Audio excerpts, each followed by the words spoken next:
Praise the Lord. Sister Josna, thanks for the introductory remarks. కేవలం దేవునికి మహిమ కలుగును గాక.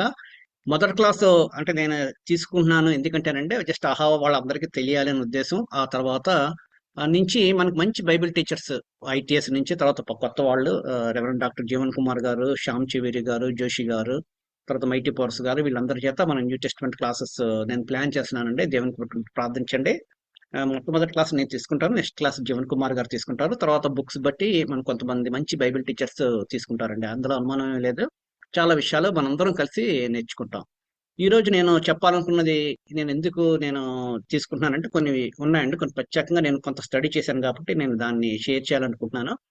ఈ రోజు మొట్టమొదటిగా ప్రార్థన చేసి స్టార్ట్ చేసుకునే ముందు ఒక టీజర్ అండి. టీజర్ అంటే నేను ఈ మధ్య కాలంలోనే ఒక 3 దినాల క్రితం నేను ఒక యూట్యూబ్ లో ఒక వాట్సాప్ గ్రూప్ లో ఒక చిన్న మెసేజ్ వచ్చిందండి. ఆ మెసేజ్ నేను మీరు ఇప్పుడు ప్లే చేసి చూపిస్తాను. అది మెసేజ్ ఎవరు చెప్పారు అన్నది చూడద్దండి, కాన్సెప్ట్ దయచేసి గమనించండి. కాన్సెప్ట్ ఏంటి అన్నది మీరు చూడండి అంతే. అంటే ఎవరు చెప్పారు అన్నది చాలా మంది అలా చెప్తూ ఉంటారు వాగ్దానాల గురించి. నేను ఒకసారి దాన్ని చెప్పిన తర్వాత మీకు నేను నా యొక్క క్లాస్లోనికి వెళ్తానండి. ఫస్ట్ షీట్ కనిపిస్తుంది కదా మా స్క్రీన్? ఓకే, టీజర్ అండి, టీజర్. ఓకే, అంటే మన క్లాస్ లోకి వెళ్ళక ముందు ఏదో సినిమా లాగా చిన్న టీజర్ లాగా జస్ట్ మీకు how to understand the Bible. Okay, Bible ని ఎలా అర్థం చేసుకోవాలి, తర్వాత కొత్త నిబంధన ఎలా అర్థం చేసుకోవాలి, పాత నిబంధన అర్థం చేసుకోవాలి, ట్రాన్సిషన్ పీరియడ్, పాత నిబంధన నుంచి కొత్త నిబంధన, కొత్త నిబంధన పుస్తకాలు రాసినప్పుడు ఏ విధంగా, ఇవన్నీ చాలా ఇంపార్టెంట్ అండి. అవన్నీ సమంగా అర్థం చేసుకోకపోవడం వల్ల మనకు చాలా విషయాల్లో చాలా తప్పులు, కన్ఫ్యూజన్స్ వస్తున్నాయి. ఈ యొక్క వీడియో నేను ప్లేస్ చేసి చూపిస్తాను, ఒకసారి జాగ్రత్తగా అందరూ వినమని ప్రార్థన చేస్తున్నాను. సారీ సౌండ్ షేర్ చేయాలి. సౌండ్ షేర్ చేసి నేను షేర్ సౌండ్ ఆల్రెడీ. ఓకే, క్రీస్తునందు పిల్లలు మీకు శుభములు. గుడ్ మార్నింగ్, అందరూ బాగున్నారా? ఈ రోజు దినం కూడా దేవుని యొక్క వాక్యం చెప్తుంది. ఏ విషయంలో మీరు విఫలమైపోతున్నారా, మీ గురించి దేవుని వాగ్దానం ఈ రోజు ఏమైందో చూసుకుందాం. మీ కార్యాన్ని దేవుడు సఫలం చేస్తారు. అతడు చేయనిదంతా, కీర్తనలు 1:3 చూస్తే అతడు చేయనిదంతా సఫలమగును. కనుక మీరు చేస్తున్న పనులని దేవుడు సఫలం చేస్తారని చెప్తున్నారు. కనుక హ్యాపీగా ఉండండి, మంచి కార్యాలు చూడండి. కళ్ళు మూసుకుంటే ప్రార్థన చేస్తాను. మహోన్నతుడా నీకు వందనాలు తండ్రి. నీ ప్రియ బిడ్డలు ఆస్వాదించండి.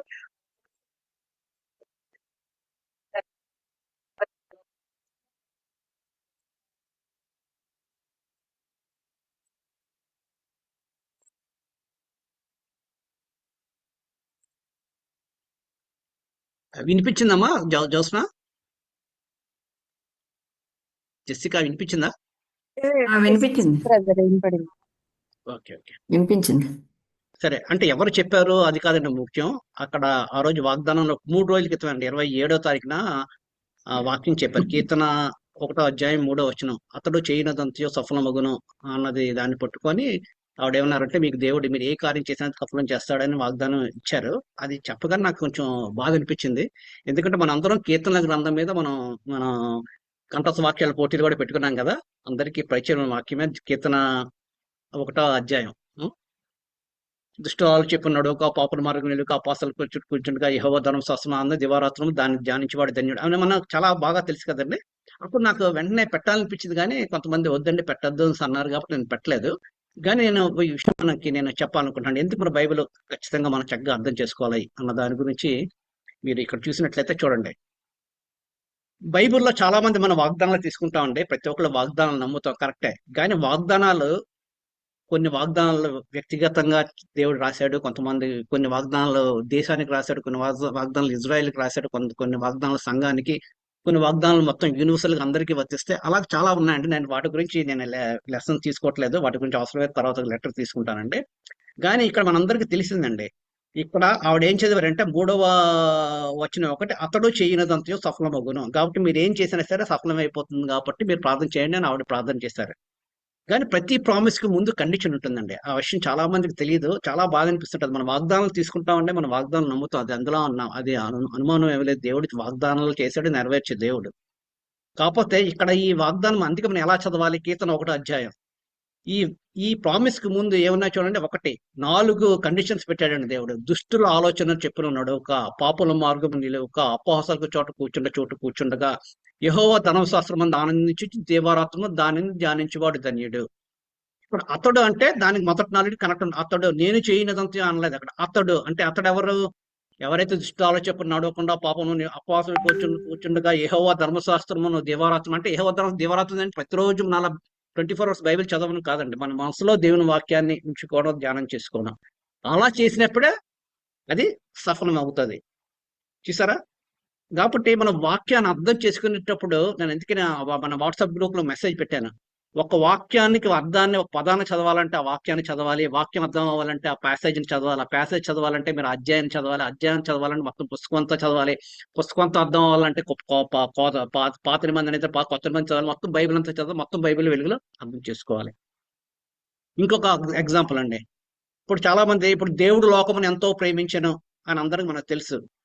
ప్రతి వాడును నశింపక నిత్యజీవం నేను గ్రీన్ లో పెట్టానండి. గ్రీన్ లో వాగ్దానము, రెడ్ లో ఉన్నది మీకు అదే రిజల్ట్ ప్రామిస్.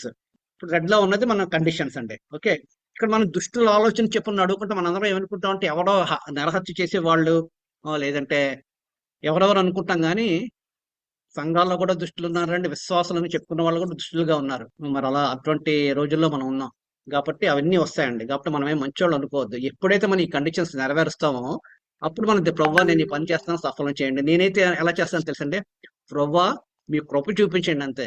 ఎందుకంటే నేను నిజంగా అంత మంచివాడిని కాదు. మీ చిత్తం అయితే మీ కృప చూపించండి, మీ చిత్తం అయితే నాకు ఇది దయచేయండి. నేను చాలా వరకు అడగడం మానేశానండి. దేవుడా ప్రభువా నువ్వు చాలా నాకు ఇచ్చావు, నువ్వు ఇచ్చిన దానికి నేను అసలు ఏమీ చేయలేకపోతున్నానన్న బాధ ఉంటుంది ఇంకా. అంతేగాని ఇంకా ఏం అడగగలను. అయితే అది నేను వ్యక్తిగతంగా అది ఎవరిని ఫోర్స్ చేయనండి. వ్యక్తిగత విశ్వాసం అది. ఇది కూడా ఇంకొక ఎగ్జాంపుల్. దేవుడు లోకమును ఎంతో ప్రేమించను కాగా ఆయన అద్వితీయ కుమారునిగా పుట్టిన వానేందు విశ్వాసం నుంచి ప్రతివాడు. అది కండిషన్ అండి. ఓకే, ఈ కండిషన్ అయితే మనకి అప్పుడు నశింపగా నిశ్చయం. ఇప్పుడు ఏంటంటే హైపర్ గ్రేస్ వస్తుందండి. దేవుడు చాలా ప్రేమ గలవాడు కాబట్టి ఎవరు నరకానికి వెళ్ళరు. దేవుడు ఫైనల్ గా అందరినీ రక్షించేస్తాడు, అందరినీ పరలోకానికి తీసుకెళ్తాడన్న హైపర్ గ్రేస్ అనే డాక్టరీన్ కూడా వస్తుంది. ఇవన్నీ మనం తిప్పి కొట్టాలి. ఇదంటే మనం బైబిల్ బాగా అర్థం చేసుకోవాలండి. ఇదండి మెయిన్. సో అందు గురించి నేను ఇది చెప్పాను. ఇది నేను స్టాప్ చేస్తానండి. ఎందుకంటే పాపం ఆ సిస్టర్ పేరు నాకు చెప్పడం ఇష్టం లేదు. నేను మళ్ళీ రికార్డింగ్ స్టార్ట్ చేస్తాను, లేదంటే పర్లేదు తర్వాత కట్ చేస్తానండి. ఓకే, ఇప్పుడు మన క్లాస్లోకి వెళ్ళబోతున్నామండి. క్లాస్లోకి వెళ్ళే ముందు ఒక చిన్న మన గ్రూప్లో చాలా మంది చాలా డినామినేషన్ వాళ్ళు ఉన్నారు. చాలా ఇంటర్ డినామినేషన్ చర్చ్ కాబట్టి నేను ఈ విషయాన్ని నేను చెప్పాలి. నేను ఏది నమ్ముతానంటే అందరూ నమ్మాల్సిన అవసరం లేదు. In essentials unity, in non essentials Liberty, in all things love. అంటే మనం అందరం క్రైస్తవులుగా కొన్ని ఎసెన్షియల్స్ అంటే నేను 4-5 ఎసెన్షియల్స్ ఉన్నాయండి దగ్గర. మొట్టమొదటిగా మనం అందరం నమ్మేదంటే ట్రినిటీని నమ్ముతాం. ఓకే, తర్వాత 66 పుస్తకాలు మాత్రమే బైబిల్ దేవుడు ఇన్స్పైర్ చేసిందని నమ్ముతాం. తర్వాత salvation is by grace loan, faith loan, in Christ loan. ఇటువంటివన్నీ కొన్ని ఎసెన్షియల్స్ అంటే వాటన్నిటిలో మనం యూనిటీగా ఉంటాం. ఇన్ నాన్ ఎసెన్షియల్స్ లిబర్టీ అంటే మనం దేవుణ్ణి ఆరాధించాలి, సంఘ కార్యక్రమాలు లేదంటే సంఘ డిసిప్లిన్ అవన్నీ కొన్ని అవి నాన్ ఎసెన్షియల్స్ అంటాను. ఇన్ ఆల్ థింగ్స్ లో ఏదేమైనా మనందరం ప్రేమ కలిగి ఉండాలి. ఇది మన యొక్క అహవాకు కూడా వర్తిస్తుందండి. ఎందుకంటే మనం చాలా మంది డిఫరెంట్ డినామినేషన్స్ ఉన్నాం కాబట్టి నేను ఎందుకు ఇది చెప్తున్నానంటే అహవాలో చెప్పబడిన మీరు ఖచ్చితంగా నమ్మాలనేమి లేదు. అంటే మీరు కొన్ని విషయాలు విభేదించవచ్చండి, కానీ మేము సాధ్యమైనంత వరకు చాలా చక్కటి సత్యవాక్యాన్ని మంచి టీచర్స్ విపులీకరించి దానికి జస్టిఫై చేసి చాలా స్టడీ చేసి అంటే ఏదో ఎమోషనల్ గా ఏదో చెప్పాలని కాకుండా అందరూ పరిశుద్ధాత్మతోనే సహాయంతోనే బైబిల్ చదివి ధ్యానించి అందులో అన్ని రకాలుగా నేను చెప్పాను కదండి, మొత్తం బైబిల్ వెలుగు ధ్యానించి మీకు చెప్తారండి. నేను కూడా అదే విధంగా చెప్తున్నాను కాబట్టి మీరు బెరియా సంఘస్థుల వలె నేను చెప్పింది అయితే నమ్మాలని లేదు. మీరు కూడా వాక్యాన్ని రిఫరెన్స్ లో నోట్స్ ఇస్తాం కాబట్టి మీరు కూడా వాళ్ళని చదివి తప్పో కాదో పరీక్షించి మీకు నచ్చితే మీరు కనుక పాటించండి.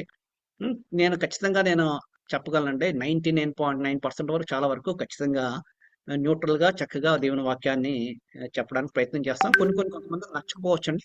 నచ్చకపోయినప్పుడు కూడా నాకు పర్సనల్ గా నేను కొంత టైమ్స్ మీకు అందరికీ ఇస్తాను. సాటర్డేస్ సండేస్ ఒక 1 hour మీరు కాల్ చేసి మీ డౌట్స్ కూడా మీరు క్లియర్ చేసుకోవచ్చండి. సో ఈ రోజు మన క్లాస్కి వెళ్లే ముందు చిన్న ప్రార్థన చేసుకుందాం. ప్రేమగల మా తండ్రి, దయగల మనుషుగా సర్వోన్నతుడ సర్వశక్తిమంతుడి నీకు వందనాలు చెల్లిస్తున్నాను తండ్రి. నేనేమో ఎన్నానో మేమేమైనా కేవలం నీ యొక్క కృప చేస్తున్నా ఎన్నాను తండ్రి. నాయన మీరు నాకు చిన్న గొప్ప రక్షణ భాగ్యాన్ని బట్టి వందనాలు. ఎంతమంది వంటకు మంచివారమా, గొప్పవారమా, లేదంటే తెలివైన వారమా కాదు కానీ మీ అపారమైన కృపలో ప్రభుతండి, మీ పరిశుద్ధాత్మ చేత ప్రభుత్వం నన్ను సంధించి పాపిని నేను ఒప్పింపచేసి పశ్చాత్తపడేటట్టు చేసి నాకు ఇచ్చిన గొప్ప రక్షణ బట్టి వందనాలు. రక్షణలో కొనసాగుతున్న దేవ నీకు వందనాలు. మీ అందరం అహావాలున్న కుటుంబ సభ్యులందరూ నాయన నీ యొక్క వాక్యాన్ని నేర్చుకొని నీకు ఇష్టంగా యేసుక్రీస్తు స్వరూపంలో ఎదుగుతూ నీకు భయంకరంగా జీవించడానికి సహాయం చేయండి. సత్యవాక్యాన్ని చక్కగా అర్థం చేసుకోవడానికి నాయన క్విజ్ చదవడమే కాదు నాయన, మరి దాంతో పాటు మేము అర్థం చేసుకుని దాని ప్రకారం జీవించడానికి కృప చూపించమని ఈ రోజు కొన్ని విషయాలు ప్రవర్తన బైబిల్ గురించి నేర్చుకుని చూడగా నాయన మీరే నేను సహాయం చేసి నడిపించి నాయన మీరే మాకు బోధించమని ప్రవర్తన నాతో మీరు మాట్లాడమని చిన్న ప్రార్థన చేసినప్పుడు బతిమలాడి పెట్టుకుంటున్నాం తండ్రి. ఇందాక సిస్టర్ చదివి వినిపించారు కదండి, ఆది యందు వాక్యం ఉండును, వాక్యము దేవుని యొద్ద ఉండును, వాక్యం దేవుడే ఉండునని. సో వాక్యం అన్నది దేవుడితో అంటే యేసుప్రభు వారండి. మరి తెలుసు కదా వాక్యాన్ని మరలా నేను చదివాను కాబట్టి వాక్యం అన్నది మరి చాలా ప్రాముఖ్యమైనది. వాక్యం నేర్చుకోవడం, వాక్యం ధ్యానించడం అనేది చాలా ప్రాముఖ్యమైనది. ఈ నోట్స్ ఎటెండ్ అయిన వాళ్ళకి అందరికి షేర్ చేస్తాం కాబట్టి మీరు నేను చెప్పిన దాని మీద ఫోకస్ చేయమని నేను కోరుకుంటున్నానండి. ఓకే, ఇప్పుడు ఈ రోజు class outline, why Bible is most amazing book. Why Bible is most amazing అనే బుక్ మీద నేను ఒక ఆర్టికల్ రాశానండి ఒక 15 years బ్యాక్. సో ఆ ఆర్టికల్ రాసి నా ఆర్టికల్తో పాటు బైబిల్ నేను వేరే వాళ్ళకి అంటే హిందూ ఫ్రెండ్స్కి నేను గిఫ్ట్గా ఇచ్చేవాను అనమాట. ముందు బైబిల్ చదివే ముందు బైబిల్ యొక్క ఇంపార్టెన్స్ గురించి ఒక ఆర్టికల్ రాశాను. తర్వాత మీకు అవసరమైతే గ్రూప్లో ఉన్న వాళ్ళందరూ కూడా నేను అది షేర్ చేస్తానండి. చాలా ఎక్సలెంట్గా నేను అంటే చాలా చక్కగా నేను చాలా కష్టపడి ఎన్నో పుస్తకాలు చదివి అది రాశాను. అది ITS తర్వాత కొన్ని బైబిల్ కాలేజీలో అసైన్మెంట్గా కూడా నేను పంపించాను. తర్వాత why Bible is most amazing book, తర్వాత Hebrew Bible, key facts about Hebrew Bible. నేను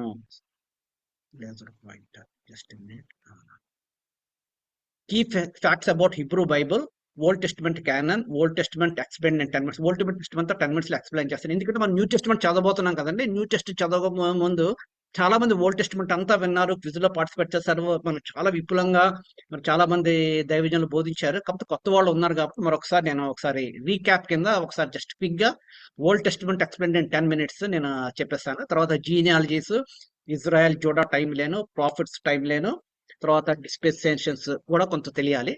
ఈ రోజు మనం వీటి గురించి మనం నేర్చుకుని పోతున్నాం. So first, why Bible is most amazing book అండి. ఇది అంటే బైబిలేలో గొప్పతనం ఏంటి? ఖురాన్ కంటే, లేదంటే హిందూ గ్రంథాల కంటే, వేదాల కంటే, లేదంటే త్రిపిటికాస్ అంటే బుద్ధిస్ట్ గ్రంథాల కంటే బైబిల్ స్పెషల్ బుక్. ఎందుకు? నేను చాలా మందితో అంటే ముస్లిమ్స్ ఫ్రెండ్స్తో వాళ్ళతో అప్పుడప్పుడు అంటే డిస్కషన్స్ చేస్తుంటాను, వాదించడం కాదు కానీ డిస్కషన్ చేస్తూ ఉంటాను. వాళ్ళు అలా విధంగా నేను చేస్తూ ఉన్నప్పుడు చాలా విషయాలు వాళ్ళు కూడా చాలా ప్రశ్నలు అడుగుతూ ఉంటారు కదా. ఆ ప్రశ్నలు అడిగినప్పుడు మనకు సమాధానం కూడా చెప్పగలిగి ఉండాలి. ఫస్ట్, బైబిల్ యొక్క ప్రత్యేకత ఏంటంటే యూనిక్ టైమ్లీ అండ్ ఆథర్స్. ఇంగ్లీష్లో ఉన్న వాళ్ళు దయచేసి ఇంగ్లీష్లో చదువుకోండి. నేను తెలుగు వాళ్ళ గురించి నేను తెలుగులో చెప్తాను, ఇంగ్లీష్లో నేను చదవను దయచేసి. సో ఇంగ్లీష్ వాళ్ళు ఇంగ్లీష్ ప్రిపేర్ అయిపోండి. బైబిల్ 1500 సంవత్సరాల సమయంలో ఒక ఇంచుమించు 40 ఆథర్స్ అండి, 40 రచయితల చేత పరిశుద్ధాత్మ చేత ప్రేరేపింపబడి మరి వాళ్ళందరూ ఈ యొక్క రాశారండి. ఈ రాసిన వాళ్ళలో మీకు రాజులు ఉన్నారు. మోజెస్ మరి ఫరో దగ్గర గొప్ప చదువుకున్నాడు, ప్యాలెస్ లో చదువుకున్నాడు. మరి పొలిటికల్ లీడర్స్ జాషువా అన్నాడు, general David, Joshua is the general, David ఏమో షెపర్డ్ అండ్ కింగ్, తర్వాత సాల్మన్ ఏమో మరి wise man king, Amos shepherd అండి, Nehemiah cup bearer, Daniel politician, Matthew tax collector, Luke physician, Paul theologian and tent maker, Peter fisherman. ఎందుకు ఇంతమంది చేసి చెప్తున్నానంటే, for example Hindu గ్రంథాలు ఉన్నాయండి, ఒక పర్టికులర్ క్యాస్ట్ వాళ్ళే రాశారు, కొంతమందే రాశారు, వాళ్ళకి ఇష్టం వచ్చినట్టు వాళ్ళు రాసుకోవచ్చు. ఖురాన్ ఉందనుకోండి, ఇది మరి మన యూట్యూబ్లో పెట్టాలండి, మళ్ళీ కోపం వస్తుంది ముస్లిమ్స్కి. ఖురాన్ అన్నది కేవలం మహమ్మద్ ఒక్కడే రాశాడు. మహమ్మద్కి ఏదో రెవల్యూషన్ వచ్చింది, మహమ్మద్ ఒక్కడే రాశాడు. మీరు ఒక్కడు రాసింది నమ్ముతారా? అతను ఎవరు చెప్పారు ఏంటో తెలియదు. ఇప్పుడు అలాగే బైబిల్లో కూడా చాలా మంది చూడండి, నాకు కొత్త రెవల్యూషన్ వచ్చిందని జెహోవా విట్నెస్ వాళ్ళు, తర్వాత మార్మోన్స్, వీళ్ళందరూ మాకు దేవుడు రివీల్ చేశాడని వాళ్ళు పెద్ద పెద్ద ఎస్టాబ్లిష్ అయిపోయాయి. సో ఇప్పుడు మనం ఆలోచించేస్తుంది ఏంటంటే, ఒకళ్ళు రాసింది నమ్ముతారా, లేదంటే ఒక 40 మంది ఒకే దాని గురించి 1500 సంవత్సరాల్లో, తర్వాత డిఫరెంట్ జియోగ్రఫిక్ లొకేషన్స్ అండి. కొంతమంది కష్టాల్లో రాశారు, కొంతమంది యుద్ధాల్లో రాశారు, కొంతమంది జైల్లో ఉండి రాశారు, కొంతమంది ఆనందంగా ఉన్నప్పుడు రాశారు. అంతమంది ఆథర్స్ అంత సమయాల్లో కూడా ఒక్కదాని మీదే ఒక సెంట్రల్ థీమ్ జీసస్ క్రైస్ట్ గురించి రాశారండి. సో ఇటువంటి యూనిక్ టైమ్ లైన్ ఆదర్స్ ఏ పుస్తకానికి లేదు. తర్వాత ఫర్ ఎగ్జాంపుల్ హిందూ గ్రంథాలను అనుకోండి, మహాభారతం లేదంటే భగవద్గీత అనుకోండి, వేదవ్యాసుడు రాశాడు, ఒక్కడే రాశాడు. ఆ ఒక్కడే కొన్ని క్యారెక్టర్స్ పెట్టి ఒక్కడే రాశాడు. కాబట్టి అది స్టోరీయా కథ ఒక్కడే రాసింది నమ్ముతామా? అలా కాదు. బైబిల్ 40 మంది రాశారు. తర్వాత ఒకళ్ళతో రాసింది ఒకటి, మరి చాలా పెర్ఫెక్ట్ సింక్రనీ ఉందండి, హార్మోనీ ఉంది. So that is the greatest thing. First అదండి. So the Bible was compiled in different reasons, even though it was originated in Asia. It was written in 3 different languages. Bible Hebrew భాష, Greek భాష, Aramaic. పాత నిబంధన Hebrew భాషలో, Aramaic భాషలో రాయబడింది. కొంత డానియేలు, కొంత ప్రాంతం యేసుప్రభువు కూడా కొన్ని మాట అరమేయిక్ లో చెప్పాడు. కొత్త నిబంధన అంతా గ్రీక్ లో రాయబడిందండి. Next point, fantastic preservation. Okay, చూడండి, బైబిల్ పాపిరస్ అన్న దాని మీద రాసేవారు పూర్వకాలం. సో పెరిషబుల్ పెట్టి రాసినా సరే అది ఏం చేశారంటే అండి, దాన్ని కాపీ చేస్తూ ఉండేవారు అనమాట. అంటే మీకు కొన్ని ఎగ్జాంపుల్స్ చెప్పాలంటే, బైబిల్ కాపీ చేసేటప్పుడు వాళ్ళు ఎటువంటి రూల్స్ పాటించేవారంటేనండి, యూదులు ఎస్పెషల్గా జ్యూస్, స్క్రాల్ అంతా ఉంటుంది కదండి. అంటే ఒక పేజీలా ఇప్పుడులాగా మనం పేజెస్ కాదు, మొత్తం స్క్రాల్ అంతా ఉంటుంది కదా. వాళ్ళు ఉదయాన్నే స్నానం చేయాలి, ప్రార్థన చేయాలి, ఒక పద్ధతి ఉంటుంది, సిస్టమేటిక్ గా కూర్చోవాలి, అందరూ ఉంటారు. తర్వాత ప్రతి పదాన్ని వాళ్ళు గట్టిగా పలకాలి, అంటే హిబ్రూ భాషలో ఆ సౌండ్ తో పలకాలి, రాయాలండి. చాలా జాగ్రత్తగా రాయాలి. మొత్తం ఆ స్క్రాల్ అంతా రాసిన తర్వాత దాన్ని చెక్ చేస్తారంట. తర్వాత అందులో కనుక సపోజ్ యెహోవా పదం వచ్చింది అక్కడ 50 అనే పదం వస్తే అక్కడ వాళ్ళు ఆగాలంట. పెన్ అది శుభ్రం చేసుకోవాలి. కొన్ని పుస్తకాలు అయితే వాళ్ళు వాష్ చేసుకోవాలని ఉంటుంది. చేసుకొని మళ్ళీ ఫ్రెష్ ఇంక్, అంటే కళాన్ని మళ్ళీ ఫ్రెష్ ఇంక్ లో పెట్టి 50 అని రాయాలంటండి. తర్వాత వాళ్ళు చెక్ చేసిన తర్వాత, మనం ఇంగ్లీష్ లో కలిపి రాస్తాం కదండి, కలిపి రాతంటారు కదా, అలాగా ఏ అక్షరం కలిసినా సరే, మొత్తం ఆ స్క్రాల్ అంతట్లో ఏ ఒక అక్షరం కలిసినా 3 గనక సార్లు కనుక చిన్న కనెక్షన్ అంటే మొత్తం స్క్రాల్ అంతనే అంటే అది ఇన్వాలిడ్ చేసేస్తారంట, అది పనికిరానట్టుగా చేస్తారనమాట. అంటే అంత యాక్యురేట్ గా వాళ్ళు యూదులు దేవుని వాక్యం అంటే అంత గౌరవంతో ఆ విధంగా రాశారు. రాసిన తర్వాత అంటే ఫస్ట్ బైబిల్ ఆ విధంగా రాయడం జరిగింది కదండి. అటువంటి అప్పుడు మొదటలో ఉన్న ఒరిజినల్ మ్యానుస్క్రిప్ట్స్ ఇప్పుడు మన దగ్గర లేవు. ఓకే, ఇప్పుడు మనం చదువుతున్న బైబిల్ మనకి నమ్మకం ఏంటి, ఇది కరెక్టా కాదా అంటే, చాలా మంది ముస్లింలు వాళ్ళ బైబిల్లో తప్పులు ఉన్నాయి ఇలా అంటుంటారు కదా. దాని గురించి అండి, ఇది ఒక డెడ్ సీ స్క్రాల్స్ అని మీకు మన గ్రూప్ లో నేను పెట్టాను కదండి, అది వీడియో చూసే ఉంటారు చాలా మంది. చూడడం వాళ్ళ గురించి నేను చెప్తున్నాను. 1945 సంవత్సరంలో డెడ్ సీ స్క్రాల్స్ అని ఇజ్రాయెల్లో, అంటే మొదట ఇజ్రాయెల్ దేశం ఉండేది కాదు కదండి, అప్పుడు చాలా కాలం 2000 సంవత్సరాలు వాళ్ళు ఉన్నారు కదా. ఇజ్రాయెల్ అయిన తర్వాత డెడ్ సీ స్క్రాల్స్ అని ఎవరో వెళ్తుంటే అక్కడ షప్పటికి ఏదో గొల్ల ఉంటే అక్కడ ఒక జార్ ఏవో కనిపించిందంట. అది కనిపించగానే చెప్తే వెంటనే వాళ్ళు ఆర్కియాలజీలో వాళ్ళందరూ దాన్ని బ్యారికేడ్ చేసి అంతా సర్వే చేసి చాలా జార్స్ వాళ్ళకి దొరికినప్పుడు, పాత నిబంధనలో ఉన్న పుస్తకాలు ఎస్తేరు గ్రంథం తప్పించి అందులో ఉన్న గ్రంథాలు అన్ని వాళ్ళు చెక్ చేశానంటండి. ఇప్పుడున్న గ్రంథాలు అప్పుడు అందరూ అనుకున్నారంట, అమ్మ ఇంతకాలం మనం చదువుతున్న బైబిల్ కరెక్టా కాదా ఏంటి అని భయపడ్డారంట కొంతమంది స్కాలర్స్. అది చెక్ చేశానంటండి, ఇప్పుడున్న బైబిల్ అప్పుడున్న బైబిల్ ఆల్మోస్ట్ పర్ఫెక్ట్ గా ఉందంటండి. So that is another biblical archaeological proof that Bible is preserved fantastically. తప్పులేవు లేవు అన్నదానికి. తర్వాత బైబిల్ ఇది ఎక్సలెంట్ లిటరేచర్ అంటండి. అసలు హిబ్రూలో కనుక బైబిల్ చదివితే పోయిట్రీ, దావీదు రాసిన పోయిట్రీ ఇవన్నీ ఉంటాయంటండి. మరి చాలా ఆ యొక్క పోయిట్రీని మనం అసలు మిగిలిన భాషలో మరి తర్జుమా చేయడం చాలా కష్టం. ఇప్పుడు కూడా మనం తెలుగులో చదివినా సరే మనకి ఎంత ఆనందం, ఎంత లిటరేచర్ ఎలా ఉంటుందో చూసుకోండి. అది అటువంటిది మరి ఒరిజినల్ హిబ్రూలో, ఒరిజినల్ గ్రీక్ లో మరి ఎంత రిచ్ లిటరేచరే చూడండి. సో అబ్సల్యూట్ యూనిక్ క్యారెక్టర్ అండి ఈ యొక్క బుక్ ఫోర్స్. ఈ బైబిల్ మొత్తం అసలు ఎంత ప్రపంచంలో అన్నిటికంటే ఎక్కువగా అమ్ముడుపోయే పుస్తకం. ఫేమస్ పోయిట్ జాన్ మిల్టన్ ఏమన్నంటే, we not see any other better songs than songs in the Bible అంటండి. అంటే అంత లిటరల్ లో కూడా అంత ఎక్కువ ఉంది. According to Arthur Brisbane, the greatest journalist and newspaper editor ఆస్ట్రేలియాలో, ఇతను ఏమన్నాడంటే, Bible contains brilliant examples of great literature any form. బైబిల్లో లిరిక్ పోయిటరీ ఉందంటే సాంగ్స్ లో, ఎపిక్ పోయిటరీ ఉందంటండి జెనిసిస్ లో, డ్రామాటిక్ పోయిటరీ ఉందంటండి యోబు గ్రంథంలో, historic narrative art book of Samuels and Kings and Chronicles లో ఉందంటే, ప్రాక్టికల్ విజ్డమ్ ప్రోవర్బ్స్ లో ఉంది, short stories gospels, the thrilling mysticism book of Revelation. Even non Christians read the Bible to improve language. చాలా మంది non Christians కూడా Bible చదివి వాళ్ళ యొక్క లిటరేచర్ ని ఇంప్రూవ్ చేసుకోవడానికి ప్రయత్నిస్తారంటండి. తర్వాత అమేజింగ్ యాక్యురసీ అన్నది మరి మీ కిందాక నేను చెప్పాను కదండి. 20th సెంచరీలో ఆర్కియాలజిస్ట్ వీళ్ళందరూ అసలు బైబిల్ని చూసి అసలు నిజంగా వాళ్ళు మెస్పరైజ్ అయిపోయారండి. వాళ్ళందరూ అథీస్టులు అంటండి. వీళ్ళు ఆర్కియాలజిస్ట్ వాళ్ళందరూ అథీస్టులు చూసి అసలు ఏంటి అసలు బైబిల్ ఇంత కరెక్ట్ గా ఎలా ప్రిజర్వ్ చేయగలిగారు, పాడైపోకుండా 2000 సంవత్సరాలు ఒక జార్స్ లో పాడైపోకుండా అవి అలాగా ఉన్నాయంటే భద్రపరచబడి ఉన్నాయి. అది కుమ్రాన్ కేవ్స్ లో మీకు నేను చూపిస్తున్నాను, చూసారా? ఇవండి కుమ్రాన్ కేవ్స్. నేను కూడా వెళ్ళి చూశానండి ఇజ్రాయెల్లో. అంటే చాలా లోతుకి దిగి వెళ్ళాలి. ఎటువంటి కుమ్రాన్ కేవ్స్ లో వాళ్ళు రాశారు ఇవన్నీ. తర్వాత ఒక కేవ్లో దొరికింది మొదట, తర్వాత ఇంకా ఉన్నాయేమో అన్ని ఎదిగితే చాలా మ్యానుస్క్రిప్ట్స్ దొరికాయంటండి. ఎస్తేర్ గ్రంథం తప్పించి యెషయా మానుస్క్రిప్ట్ దొరికాయంట. మీకు అది వీడియో ఒకసారి చూపించమంటే మీరు చాలా మంది చూసే ఉంటారు ఆ వీడియో ఒకసారి తర్వాతైనా చూడండి, మనకు సమయం లేదు. మన ముందుకు వెళ్ళిపోదాం. సో ఈ విధంగా బైబిల్ అన్నది మనందరం ఖచ్చితంగా నమ్మాల్సిన పుస్తకం అండి. Bible is historically proven, archaeologically confirmed అండి చాలా విషయాలు. కాబట్టి బైబిల్, ఇప్పుడున్న బైబిల్ చాలా మంది మీరు ముస్లిమ్స్ కానీ బైబిల్ కరెక్ట్ అయిపోయింది, బైబిల్లో తప్పులు ఉన్నాయంటే లేదు, బైబిల్లో ఏమీ తప్పులు లేవని చెప్పి ఇవన్నీ విషయాలను మీరు ఎవరికైనా చెప్పొచ్చు. ఇప్పుడు హోలీ బైబిల్, గాడ్స్ వర్డ్. ఇప్పుడు బైబిల్ దగ్గరికి వస్తాం. అంటే ఇంతవరకు బైబిల్ అసలు ఎందుకు ఇంపార్టెంట్ పుస్తకం అనేది మనం అర్థమైంది కదండి. బైబిల్ లాంటి పుస్తకం ఇంకోటి లేదు.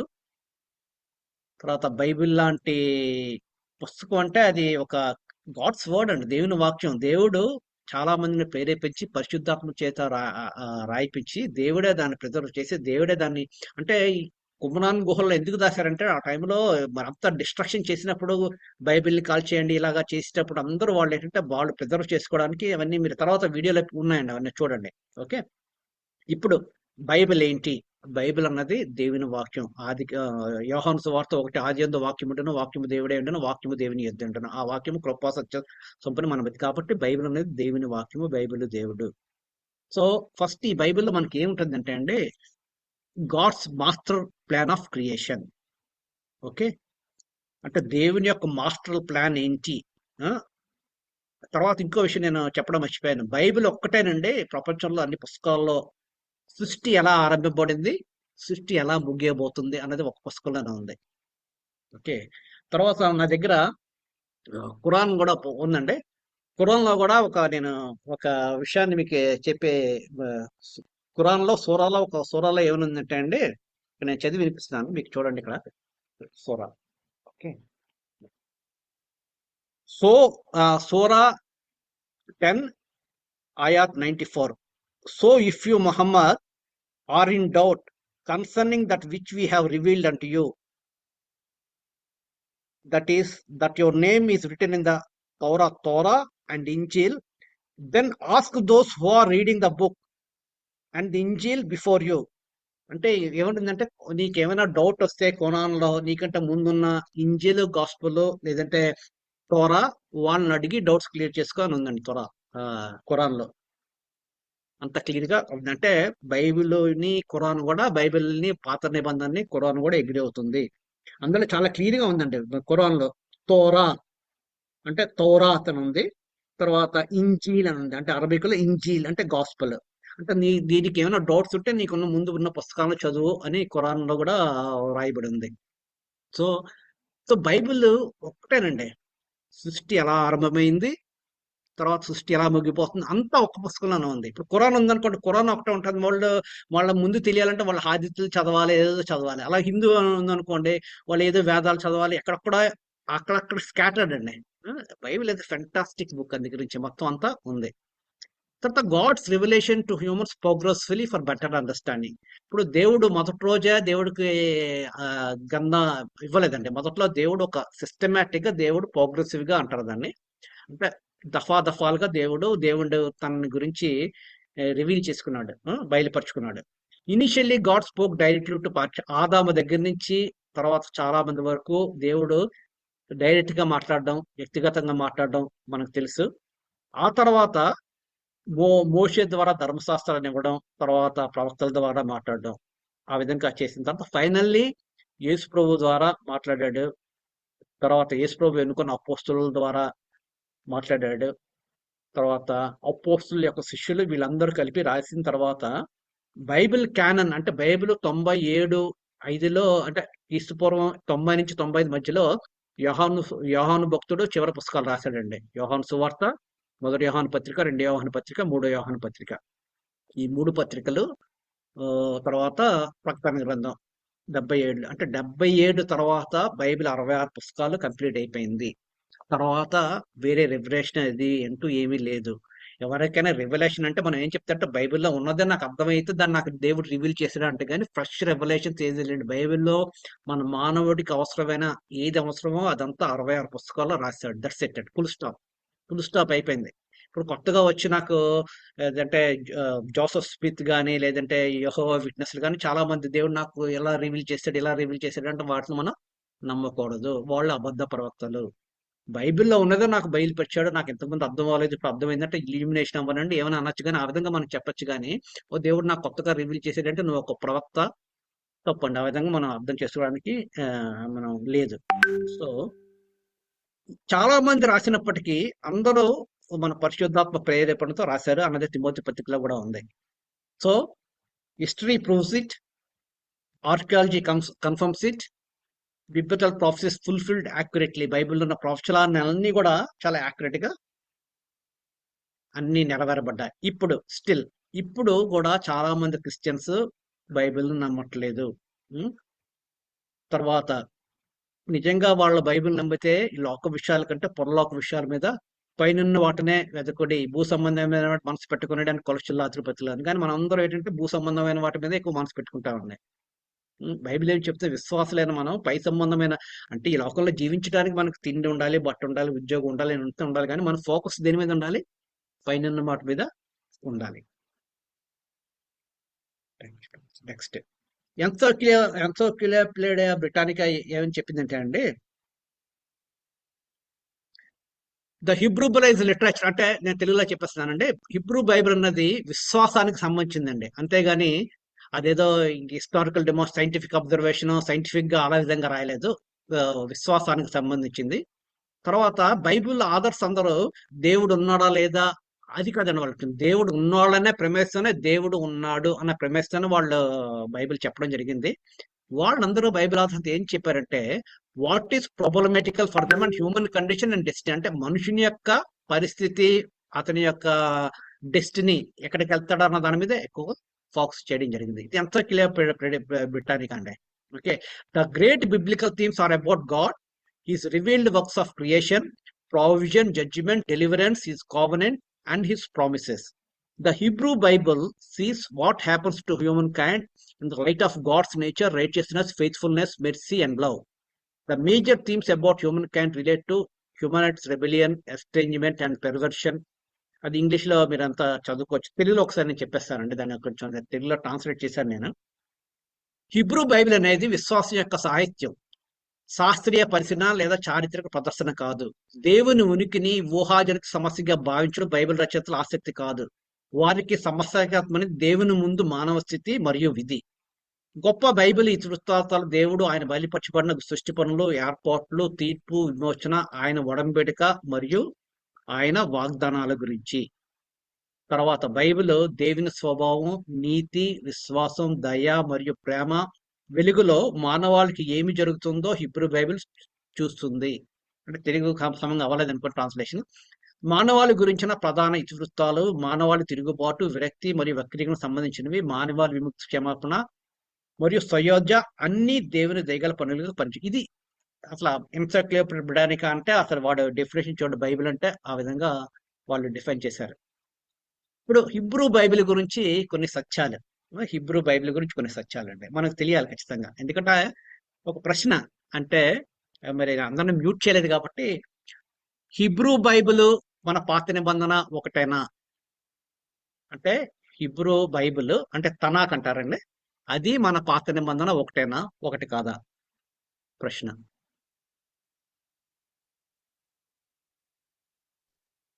మ్యూట్ చేసినట్టున్నారు, పర్లేదులేండి. ఓకే, సరే. ఓకే, ఒకటే తర్వాత అండి. మనకు ఒకటేనండి, కరెక్ట్ అండి. తర్వాత నేను చెప్తాను అదే. Original Hebrew Bible do not have vowels అండి. అంటే నేను కొంచెం చెప్తున్నాను, ఒకసారి మీరు అర్థం చేసుకోవడానికి. బైబిల్ ఎలా వచ్చిందని చాలా విషయాలు రిసెర్చ్ చేశాను దీని గురించి. ఒరిజినల్ బైబిల్ రాసినప్పుడు అండి, ఫస్ట్ బైబిల్ దేవుడు అంటే ఓరల్ గా వచ్చింది కదా, తర్వాత రాసినప్పుడు వాళ్ళు ఏం చేశారంటే బైబిల్లో హిబ్రూ అక్షరాలు మొదట్లో ఓవెల్స్ లేవండి, ఓవెల్స్ లేవు. అంటే యావే అంటే డబ్ల్యూహెచ్ అనే రాసేవాళ్ళు. ఓకే, కొంచెం సమయం ఎక్కువైనా మా వైఫ్ కూడా చెప్తుంది మెల్లగా చెప్పమని. కొంచెం దయచేసి ఒక 10 నిమిషాలు ఎక్స్ట్రా అయినా మరి ఈరోజు ఫీల్ అవుతుంది, నేను ఎస్టిమేట్ చేయలేకపోతున్నాను టైంని. మెల్లగానే వెళ్తానండి. సో హిబ్రూ బైబిల్లో ఓవెల్స్ ఏమన్నప్పుడు వైహెచ్డబ్ల్యూహెచ్ అన్నది యావే అని పలకాలి. యావే అని ఎలా పలకాలి అంటే ఎవరో ఒకరు చెప్పాలి. బాబు అంటే మన చిన్నపిల్లలకి నేర్పిస్తాను చూడండి ఇలా పలకాలని, ఆ విధంగా పలికితే నేర్పిస్తే ఆ విధంగా నేర్చుకోవాలి. All readers have to learn pronunciation from the learned rabbis. అంటే రబ్బీలు ఎవరైతే చెప్పారో వాళ్ళ దగ్గర నేర్చుకొని వాళ్ళు చేసినట్టుగానే ప్రొనౌన్సియేషన్ గా వాళ్ళు పలకాలండి. Later vowels for added for the use of pronounce. తర్వాత ఇంకా కష్టం అంటే ఎలాగ మనం ప్రతిసారి నేర్పించడం కాదు, మన స్పెల్లింగ్ దానికి అర్థం వచ్చేటట్టు ఏ విధంగా పలకాలో వాళ్ళు తర్వాత వాళ్ళ వోవల్స్ తర్వాత యాడ్ చేశారండి. Okay, earlier there were no chapters in the books. తర్వాత మీరు తర్వాత నేను కొన్ని వీడియోస్ చూపిస్తానండి. మొదట్లో చాప్టర్స్ ఏమీ లేదండి, ఒక పెద్ద స్టోరీలా ఉంటుంది అనమాట. చాప్టర్స్, వచనాలు, నెంబర్స్ ఏమీ ఉండేవి కాదు. ఓకే, నౌ హిబ్రూ బైబిల్ ని తనాక్ అంటారండి. చాలా మందికి తోరా అంటే తెలుసు, లా అంటే తెలుసు. తనాక్ అంటే ఎలాగా అంటారా అన్న చూడండి. ఫస్ట్ హిబ్రూ బైబిల్లో మన పాత నిబంధనలో మొదటి 5 పుస్తకాలని తోరా అంటారు. Genesis, Exodus, Leviticus, numbers, Deuteronomy. Okay, దీన్ని తోరా అంటారండి. తర్వాత హిబ్రూ వాళ్ళు అంటే యూదులు ప్రాఫిట్స్ అందరినీ ఒక పుస్తకాల కింద కలిపి నెవిమ్ అంటారండి. నెవిమ్ అంటే జాషువా నుంచి ఎజ్కేల్ వరకు, తర్వాత 12 అపోజల్స్ అంటే 12 మైనర్ ప్రవక్తలను ఒక పుస్తకం కింద వాళ్ళు పనిగట్టారు. తర్వాత రైటింగ్స్ అంటే కెతువ్యం, సామ్స్ నుంచి క్రానికల్స్ వరకు. క్రానికల్స్ లాస్ట్ బుక్ అండి వాళ్ళకి. ఓకే, ఈ విధంగా 4 పుస్తకాలు చూడండి. తోరాలో ఫస్ట్ టీ తీసుకున్నారు, తర్వాత నెవిమ్లో ఎన్ఏ తీసుకున్నారు, కెతువ్యంలో కేఈ తీసుకున్నారు అనమాట. పెట్టి వాళ్ళు అంటే ప్రొనౌన్సియేషన్ అందడానికి అనేది తనాక్ అంటే తోరా, నెవిమ్, కెతువ్యం 3 కలిపి హిబ్రూ బైబిల్, జూష్ బైబిల్ ని తనాక్ అంటారండి. తనాక్ అంటే హిబ్రూలో ఒక బైబిల్. తోరా అంటే కేవలం ధర్మశాస్త్రమే. తోరా అంటే కేవలం ధర్మశాస్త్రం. 5 పుస్తకాలు. 5 పుస్తకాల్లో వాళ్ళు చాలా ఎక్కువ విలువ ఇస్తారు, ఎందుకంటే మోషే రాశాడు, దేవుడు డైరెక్ట్ గా ఇచ్చాడు కాబట్టి. ఓకే, నెక్స్ట్ ఇప్పుడు మీరు గమనించండి, ఈ 24 పుస్తకాలని ఇప్పుడు మన పాత నిబంధనలో చూడండి. ఇక్కడ సామ్యులు ఒక పుస్తకమేనండి. ఓకే, ఇప్పుడు మనకు 2 సామ్యుల పుస్తకాలు అయ్యాయి కదా, ఒకటి యాడ్ చేయండి. కింగ్స్ ఒక పుస్తకమే, ఇప్పుడు ఒక పుస్తకం 2 యాడ్ చేయండి. క్రానికల్స్ ఒక పుస్తకమే, ఇప్పుడు 2 పుస్తకాలు. అంటే ఇప్పుడు ఎజ్రా, నెహెమ్యా కలిపి ఒక పుస్తకం ఉండేదండి, ఇప్పుడు 2 మనం సెపరేట్ చేస్తాం. అంటే ఇక్కడ సామ్యుల్లో ఒక పుస్తకం, కింగ్స్ లో ఒక పుస్తకం, క్రానికల్స్ లో ఒక పుస్తకం. ఓకే, ఎజ్రా, నెహెమ్యాలో ఒక పుస్తకం. 4 పుస్తకాలు యాడ్ అయితే 24 + 4 28 అయ్యాయి కదండి. 28. ఈ 12 అపోజల్స్ ని మనం 12 సెపరేట్ గా చేసాం కాబట్టి ఇక్కడ 12 ఇక్కడ ఒక పుస్తకం తీసుకుని 11 కలపండి. 30 ఇందాక 28 11 39. సో హిబ్రూ బైబిల్ మన పాత నిబంధన సేమ్ అండి, సేమ్. హిబ్రూ బైబిల్ పాత నిబంధన ఒకటే. కాకపోతే హిబ్రూ బైబిల్ 24 పుస్తకాలు ఉంటాయి. కాకపోతే మన బైబిల్ మన సులభం గురించి మన వాళ్ళు దాన్ని ఏం చేశారంటే 39 పుస్తకాలుగా చేశారు. ఓకే, తర్వాత ఇప్పుడు మనం ప్రొనౌన్సియేషన్ గురించి నేను చిన్న విషయాలు చెప్పాలండి. మనం ఇప్పుడు చూడండి, ఇంగ్లీష్ లో కరెక్ట్ ప్రొనౌన్సియేషన్ ACAA అంటే మనం అందరం ఏం చేస్తాం అంటే మనం అక్కాయ్ అనేస్తాం. చూడండి, ఇన్కరెక్ట్ ప్రొనౌన్సియేషన్ అక్కాయ్. కానీ దాన్ని ఏమని పలకాలంటే హాసాయి, ఆసాయ్, అసాయ్ ఎలా పలకాలి, అసాయ్ అని పలకాలండి. చిన్న మన కంప్యూటర్ టర్మ్ ఎక్కువ క్యాష్ దాన్ని మన అందరం మనం ఎలా పలుకుతామండి, క్యాషే అని పలికేస్తాం. ఓకే, నిష్ దాన్ని మనం నీష్ అని పలుకుతాం. నిష్ అంటే స్పెషలైజ్డ్ స్కిల్ అండి. క్యాష్ అంటే ఇండియన్ స్టోరేజ్ ఆఫ్ థింగ్స్, దాన్ని క్యాష్ అని పలికేస్తాం. అంటే నేను అప్పుడప్పుడు ఈ హోటల్స్ లో ఉంటా, షాలెల్లో ఉంటుంటాం. అంటే షాలే అంటే మనం ఇక్కడ చాలెట్లా పలకరిస్తాం, మనం చాలెట్ అంటాం, కానీ అది షాలే. ఇది ఎలా చెప్తారండి, ఎలా తెలుసు మనకు ప్రొనౌన్సియేషన్? ఎవరో ఒకటి చెప్తే కానీ మనం నేర్చుకోలేం కదా. ఇదే విధంగా ఫర్ ఎగ్జాంపుల్ నేమ్స్. దావీదు పేరు చూడండి, తెలుగులో దావీదు, స్కాటిష్ లో డేవిడ్, ఇంగ్లీష్ లో డేవిడ్. తిరిగి మీరు ఫ్రెంచ్ వాటిలో ఫ్రెంచ్ అయితే డేవిడే, స్పానిష్ చూడండి డేవిడో, స్పానిష్ వాళ్ళు, పోర్చుగీస్, తర్వాత బ్రెజిల్ వీళ్ళందరూ ఏంటంటే ప్రతిదానికి సున్నా పెట్టేస్తారు. రొనాల్డో, రొమారియో, ప్రతిదానికి పెట్టేస్తుంటారు అనమాట. అలాగా డిఫరెంట్ ఊర్లో డిఫరెంట్ పేర్లు. యేసు ప్రభు పేరు చూడండి, చాలా మంది హేవ సాక్షులు ఏమంటే యేసు ప్రభు నామంలో రక్షణ అంటే మీరు పేరు ఎలా మార్చేస్తారు అంటారు అనమాట. అంటే దేవుడికి తెలుసు కంటే మనం యేసు నామంలో ప్రార్థన చేస్తున్నామా. సో హిబ్రూలో యెషువా, గ్రీకులో ఇసూస్ అండి, ఇసూస్ క్రిస్టోస్, స్పానిష్ లో జీసస్ క్రిస్టో, అరబిక్ లో ఇసాల్ మసీ, తర్వాత హిందీలో ఇషు మసీహా. పేరు మారిపోయింది చూసారా, అంటే వాళ్ళ ప్రొనౌన్సియేషన్ లాంగ్వేజ్ని బట్టి పేరు అలా మార్చారు. అంతేగాని పేరు మార్చారు కాబట్టి మీరు ఈ పేరుతో యేసు ప్రభువులా కాదు ఆ విధంగా మనకి అన్నట్టు. ఎందుకు ఈ మాటలు చెప్తున్నానంటే ఇప్పుడు ఒక వీడియో ఒకసారి మీరు చూడండి.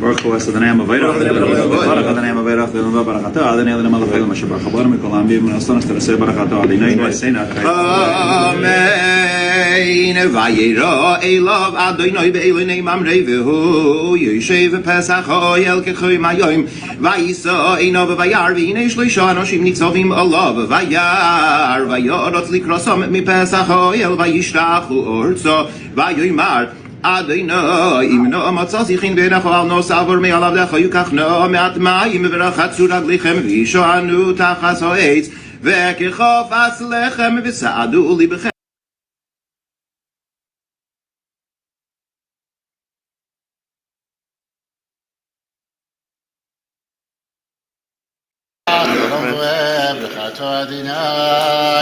Eloheinu melech ha'olam asher bocha banu mikol ha'amim v'natan lanu et Torato b'chato Adonai noten ha'Torah. V'haya kasher yalim Moshe yado v'lo Yisrael v'kasher yoniach yado v'lo Amalek v'idem Moshe keverim ויקחו אבן וישימו תחתיו וישב עליה והארון וכו' תמכו בידיו מזה אחד ומזה אחד ויהי ידיו.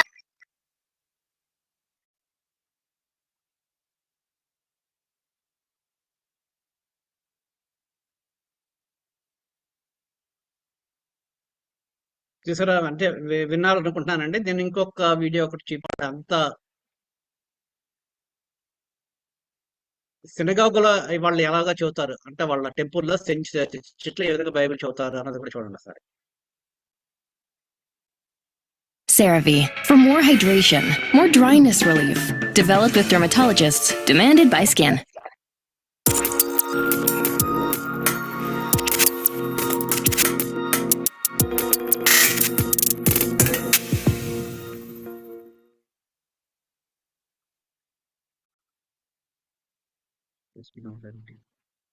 The reading of the Torah is the most important part of a service in a synagogue because we believe that it contains God's words. So a Torah scroll is treated with great respect, almost like a king, and before it's put away, it will be dressed in a robe and a crown. This is to protect it, but also to remind us of how important it is. Dressing or undressing the Torah is called Galila in Hebrew, and it usually takes two people to do it. One person rolls up the scroll and carefully lifts it up by the bottom handles of the rollers. Then another person can start the dressing by tying a sash or belt around the middle to keep the two rollers together, and often beautifully embroidered or bib on a chain, and where the Torah scroll will be adorned with a crown. This might be an actual crown in Hebrew because they are often made to look like fruit called pomegranates. People used to believe that there were 613 seeds in each pomegranate, one for each of the commandments in the Torah. Now, the scroll is carried very carefully to the Ark, or the Aron HaKodesh, which is a special cupboard at the front of the shul where all the scrolls are kept. And then the doors of the Ark are closed.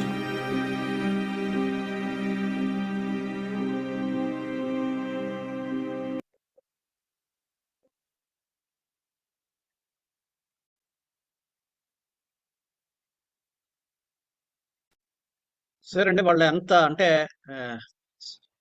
Sorry,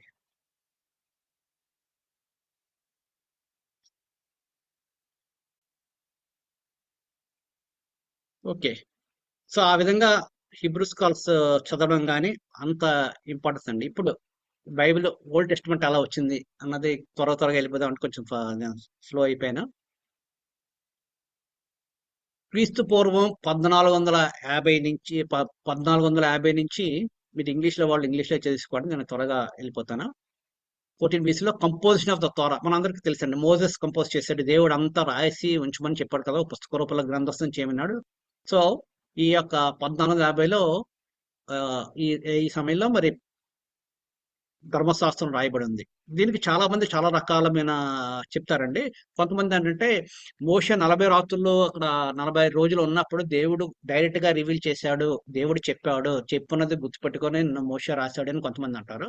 కొంతమంది లేదు, మోషేకి అంతకు ముందు ఆదాము నుంచి కొంత స్టోరీలు తెలుసు, కొంతమంది చెప్పారు, దాన్ని బట్టి కూడా రాశాడు అంటారు. కావున ఏది ఏమైనప్పటికీ ఇది చాలా మనం ఖచ్చితంగా నమ్మొచ్చండి. దేవుడు ఖచ్చితంగా మోషే చేత చాలా జాగ్రత్తగా రాయించాడు. ఓకే. తర్వాత కొంతకాలం అయిన తర్వాత సామ్యుయేలు, జడ్జెస్, జోషువ, రూత్ ఇవన్నీ ఈ సమయంలో వాళ్ళు క్రీస్తుపూర్వం 1100 ఆ టైంలో వాళ్ళు కంపైల్ చేశారు. తర్వాత డేవిడ్, సామ్స్, సొలొమోన్, హిజ్కియా టైంలో ఎజ్రా కంపైల్ చేశారని చాలా మంది అంటారు. తర్వాత ప్రాఫిట్స్, ఇది క్రీస్తుపూర్వం 750 నుంచి 556 మధ్యలో చాలా మంది, అంటే ఈ ప్రాఫిట్స్ తెలుసు కదండి, చెర ముందు చెర తర్వాత నేను చూపిస్తాను, ఇవన్నీ ఆ టైంలో రాశారంటారు. సో ఫైనల్ గా 400 క్రీస్తుపూర్వం 400 మధ్యలో ఈ క్యానన్, మలాకి అన్ని కంప్లీట్ అయ్యాయి. ఎజ్రా గాని నెహెమ్యా గాని చేసి ఉండొచ్చు అని చాలా మంది అభిప్రాయం. క్రీస్తుపూర్వం 250 నుంచి 200 సమయంలో చాలా మంది యూదులు అప్పుడు వాళ్ళ గ్రీక్ భాష నేర్చుకోవడం వల్ల ఏంటంటే, అప్పుడు గ్రీక్ మరి తెలుసు కదండి, 300 టైంలో అలెగ్జాండర్ తర్వాత అంత గ్రీక్ అయిపోయారు కదా, అందువల్ల మరి ఆ టైంలో అందరూ ఎక్కువ గ్రీక్ మాట్లాడారు, అందుకే కొత్త నిబంధన కూడా గ్రీక్ లో రాయబడింది. సో అప్పుడు పాత నిబంధన గ్రీక్ లో ఉండాలని చెప్పి ఈ 250 నుంచి 200 BCలో ఈ గ్రీక్ ట్రాన్స్లేషన్ చేశారండి. దాని ప్రకారం ఈ యొక్క పుస్తకాలు అంటే యేసుప్రభు కూడా వీళ్ళందరినీ కోట్ చేశారు కదా, దానికి చాలా పద్ధతి ఉందండి. ఆ పద్ధతి అంతా నేను ఎలా చేశారు అన్నది చెప్పాను. కానీ ఇది ఎప్పుడు ఫైనలైజ్ అయిందంటే అండి, క్రీస్తు పూర్వం అదే కరెక్ట్ గా చెప్పాలంటే పాత నిబంధన ఫస్ట్ సెకండ్ సెంచరీ BCలో ఇక్కడ అయిందండి. కౌన్సిల్ ఆఫ్ జామియా అని క్రీస్తు పూర్వం అంటే క్రీస్తు శకమే 90 నుంచి 118లో 39 పుస్తకాలు పాత నిబంధన అని హిబ్రూ క్యానన్ తనాక్ని ఆ విధంగా డిసైడ్ చేశారు. అది ఎప్పుడంటే కౌన్సిల్స్ ఆఫ్ జామియాలో 90 నుంచి 118 ADలో అందరూ కూర్చొని ఆ కౌన్సిల్స్ కూర్చొని అప్పుడు ఫైనలైజ్ చేశారు. తర్వాత మనకి కొత్త నిబంధన 27 పుస్తకాలు, కౌన్సిల్ ఆఫ్ కార్తేజ్ 397 అంటారు కొంతమంది కౌన్సిల్ ఆఫ్ రోమ్ అంటారు 308. ఈ టైంలో మనకి నూతన నిబంధన మనకి కలెక్ట్ చేసి పెట్టారు. అంటే వాళ్ళందరికీ కొన్ని రూల్స్ ఉన్నాయండి. రూల్స్ ప్రకారం వాళ్ళు ఎవరెవరు ఏ పుస్తకాలు కోట్ చేశారు అవన్నీ చాలా పద్ధతులు ఉన్నాయి. ఆ పద్ధతుల ప్రకారం వీళ్ళు బైబిల్ని కంపైల్ చేసి, అది ఎవలాగా జరిగిందంటే పరిశుద్ధాత్మ దేవుడే ఆ విధంగా ఏది పుస్తకాలు బైబిల్లో ఉండాలో, ఎందుకంటే చాలా పుస్తకాలు కూడా ఉన్నాయండి. అపోస్తలుడైన పౌలు రాసిన పుస్తకాలు కూడా బైబిల్లో లేని కొన్ని ఉన్నాయి. అలా చాలా మంది రాశారని పుస్తకాలు కొన్ని ఉన్నాయి.